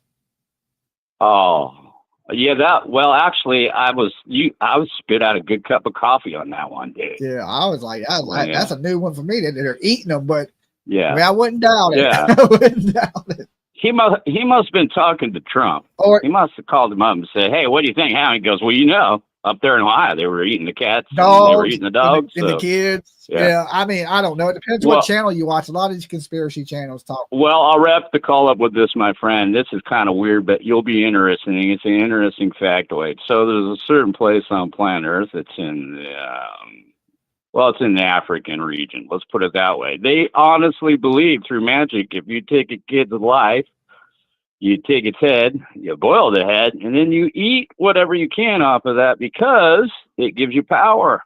Yeah. That's still practiced today in the world as we speak right now on the phone. I know that's unbelievable. Also, another thing that's shameful, very shameful. Well, we have millions of kids that are in slavery through sex slavery right now, too. So, yeah, it's terrible, terrible, terrible. I didn't really know. Somebody once said all for evil to do to exist is for good men to do nothing. And I'm not saying good men don't do nothing. I'm saying there's not enough good men doing what needs to be done. Oh, it was 60, one of the first. It was 60 kids found, not 16. 60. Yeah, well, hey, it's one's too many, right? But here's the truth, and I'll end it with this, brother. I love talking to you, but I feel like I'm hogging. I don't mean to do that. I apologize to your audience. Again, like you know how I am about this, brother. If you're found guilty by a jury of your peers, you're out of here in a 90-day window. No, nothing. If they say you did it and it's a child, you get capital punishment. You're out of here. Yeah. And you ride the lightning. That's it. You can't play nice with others. You're not going to be redeemed. Maybe you will on the other side. I kind of doubt it. You'll probably end up south where you belong, not north. You know? There's no death penalty in Canada. Is there? Not that I know of. I don't think the Canucks will push the button.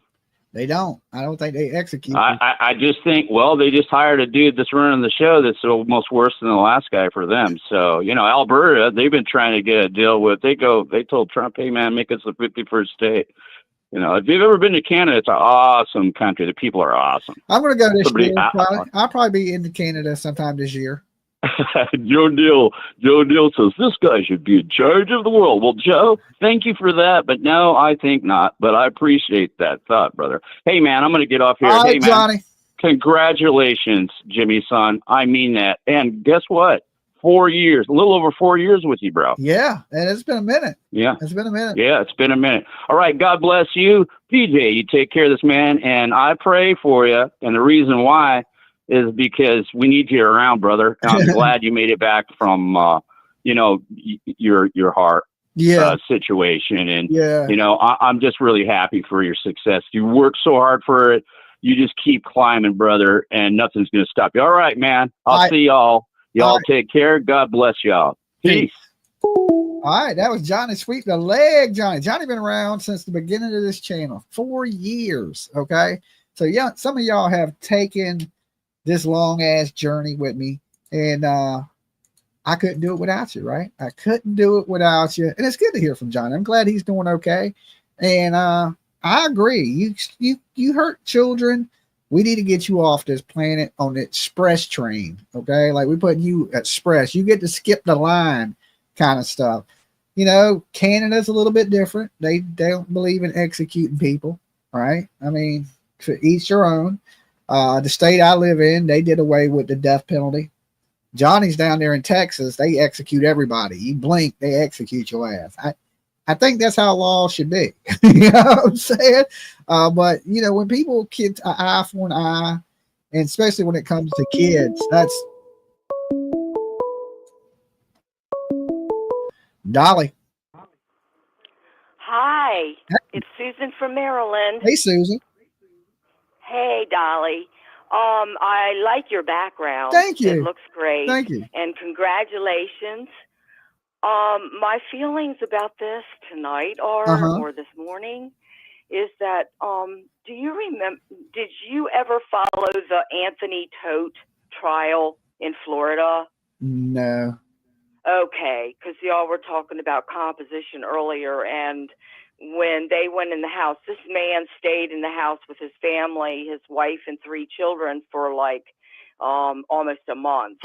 And the little girl was 4 years old, and the 2 sons were like 10 and 13, and they couldn't even find the little girl because of the decomp. So, you know, it's real tragic. I can't believe all the different, you know, these days it seems like mothers and fathers think their kids are disposable. Yes. And, you know, I can't believe it.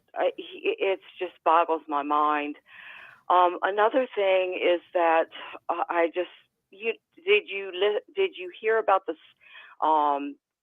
Sherry Papini? The woman that faked running away, and it caused all this stir in the media and the money and everything like that. I feel I don't know. I seen the whole Gone Girl story where the girl was, you know, said she got kidnapped by the dude in the scuba gear. I seen that one, but she really got kidnapped. No. This woman, Sherry Papini, if you ever get a chance to look it up, this woman faked for a month and said these people had kidnapped her and everything. But the reason I'm bringing that up is because like 4 years later, they found out that, you know, that's when they found out she faked, and all these people were searching for her, and it was a lot of money, and these people were staying away from their families just to search for her, an adult. Now, these are little children in Canada that they've been looking for, and money spent, and people that were searching were staying away from their family, and they're playing games with all these people's lives. And I don't know why they can't just pick them up and say, look, you either tell me what you're, you know, with both Malaya and Daniel, get it together. You are playing with people's lives. You know, you're going to prison just for that. Yeah. If you're playing this game, it just boggles my mind. It makes me mad that, you know, there are all these changing stories, because you know it's all got to be BS with all the stories that everybody's spinning. That's my opinion. Yeah, I got you. Yeah, I just think they're pushing a narrative. They want to get out there to the masses, so many people will stop blaming Daniel for wrongdoing and him lying. I think it's just to take some of the heat off of them, but I don't really think it's working. I just think now. I think it's doing the opposite. I think it's doing the opposite because, for number one, with as much as Daniel is, William Shakespeare said, the lady doth protest too much, methinks. In other words, when somebody's out there, like, I believe it was it was Klaus, had taken a lie detector test because he wanted people to go out and really search for the killer, and he was found innocent because of his DNA, you know, when they took a lie detector test. And the thing of it is that, you know, the way that they're like being so much protesting against people, not saying anything against them, and all this stuff, and saying we're innocent. It seems like it's the opposite. They're very guilty. Well, I know he's guilty of lying. And if you're going to lie, you shouldn't lie about anything to do with a missing kid. And if you're going to, if you tell a lie in a missing kid case, how do we know we can believe you in anything? Exactly. The first lie, because when people lie in small things, they lie in big things. And this is huge. 2 little children that are out there. Nobody knows where they are. They don't know if they're in the woods dead. They don't know if they're on the reservation. It's just unbelievable. I mean, thank you for listening to me. I'm just frustrated. No problem. I'm getting ready to get out here. So you have a great night. You too, Dolly. All right. Peace. Good All right. night. Peace. Where are these kids at? It's still the $150,000 question. Okay. Where these kids are at, because that's what the RCMP is offering, up to $150,000, which means they'll probably give you $150. But the reward is $150,000. Jack and Lily Sullivan are still missing. Inconsistent statements, huge red flags, people pushing narratives. Could it, what they're saying, be true? It could be. Do I believe it's true? No, I'm a skeptic on everything. I believe that the parents in that house know what happened to the kid. Everybody else is hearing their lies and they're running with it. Innocent people don't run away and lawyer up.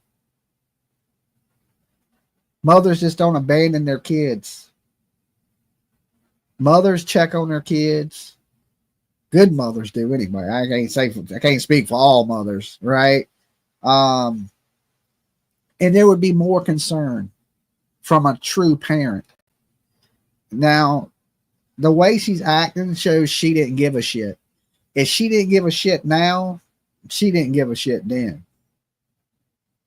It is what it is. I know sometimes the truth hurts people. They want to keep hope alive and wish that these kids are out there. But there's no reason to hide the kids. Nobody yet has given me a good reason why they would hide these kids. There's just not one out there. She's protecting them. Protecting them from who? Why not tell the police right now? Why waste money and resources and police, people getting hurt in the woods looking for these kids? Derwood even lied about his name, says somebody in the chat. Well, they want to call a lie a mistake. They don't call a spade a spade. When I see a spade, that's a fucking spade. That ain't a king of hearts. That's a spade. It's a lie. He made some mistakes. Well, we've been saying he's covering for Malaya. I think we all know that. Now, I don't think Malaya's covering for him. Malaya's like, the hell with this dude. I mean, he lives in land. Daniel thinks they're going to get back together and make s'mores around the waterfall. Right? He's living in a fairy tale world. That woman ain't never coming back. She's out. She whatever happened, and she knows you ain't going to tell, that Daniel ain't going to tell, because he was involved. And if he's going away, she's going away, and now nobody's going to talk, and she ain't coming back.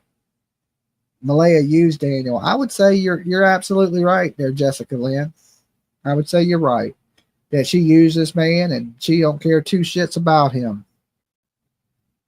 He's just an accomplice in the getting rid of these kids. And for people to say that she hit them or she did, I don't see it. There's better odds she sold them than hit them. And hopefully the RCMP will do their job and they'll get these people off the street. That's what I think. So tomorrow we are going to be covering Caitlin Harp. Okay, Caitlin Harp has just went missing. Let me give you a breakdown on this for you guys know what we're going to be talking about tomorrow during the day. I'm going to be speaking with her best friend tomorrow at lunchtime. I want to make sure I get the story 100 from her best friend. And I just wrote her a text message just a few minutes ago. She said that would work better for her than us discussing it late tonight. Well, that was way earlier. That was around 12. So I'm going to get up around noon to talk to her And then probably around 2 o'clock, I'm going to bring y'all guys the story. But just to give you a breakdown for the people that are here, she went missing. She was with her husband, okay, and they got to arguing about some messages allegedly on Snapchat. Now, the family don't believe that these messages were sent to the phone. It was her. It was one message that said, I love you so much. I'm sorry about the guys I was talking to on Snapchat, but I need a break. Don't tear up my shit. I'll be back in a few days to get it. Okay. So then she went for a walk and she's vanished. Okay. They're out searching for her body with dogs, police, everything. Now, it is alleged I left a comment for them to contact me, and somebody else left a comment that said, this is the second wife this man has killed. I was like, wow. I reached out to Vinny, which is the husband that's being accused. He didn't reply back to me. I said, listen, you're being accused of a lot of things. Do you want a chance to come up and speak your mind and try to clear your name if you have nothing to do with this? I don't know if he didn't see the message, he didn't get the message, or what. But I have spoke with his sister. And so I'm going to try to get a message to him tomorrow. If he wants to speak before they say, the whole internet saying he's a killer. And he's not only murdered one wife, but 2 wives. So give him a chance to talk. Maybe there's something we missing and that people are missing in the story. I don't know. But her family is extremely worried about her. Okay, because I added all of them to check it out, check out the story.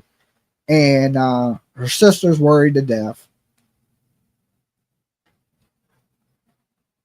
There is some clues, right? And I read the text message, and there's some misspellings in the text messages, and there's some stuff that's worded kind of like a man wrote it. It don't look written like a woman. I agree with that, right? Like break, don't break my shit was spelled like car brake, right? Instead of actually breaking something.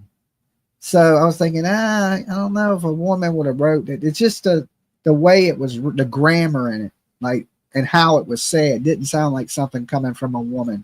And I think that's one of the things that set her family off. So once I speak with her, we're going to discuss that case a little bit. And there's an active search for it going on right now in Pennsylvania. And I'm praying to God that this family gets some answers for what's going on with her.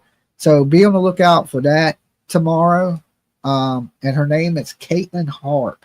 You can look it up right now. I got a lot of people are talking about it on TikTok, but we don't do TikTok. We YouTube around here. So she has kids. There's 2 kids involved. There's 2 kids at the house with him. We don't know if the husband's done this, right? It has a little bit of that Mata feel. Remember Mata in DC, the case we went and covered in DC? It has a little bit of that feel to it, and I hope that ain't the case. But whatever we can do to bring some exposure to it and help these people out, you know what I'm saying? I'm not going to, start blaming people. I don't know in this case. So we'll keep the doors open for both sides of this until we figure out what's going on, until there's something that makes me say, yeah, this dude did this. And because I don't know enough about the story, that's why I'm trying to talk to these people to see what's going on, before I jump to conclusions. But be on the lookout for that tomorrow.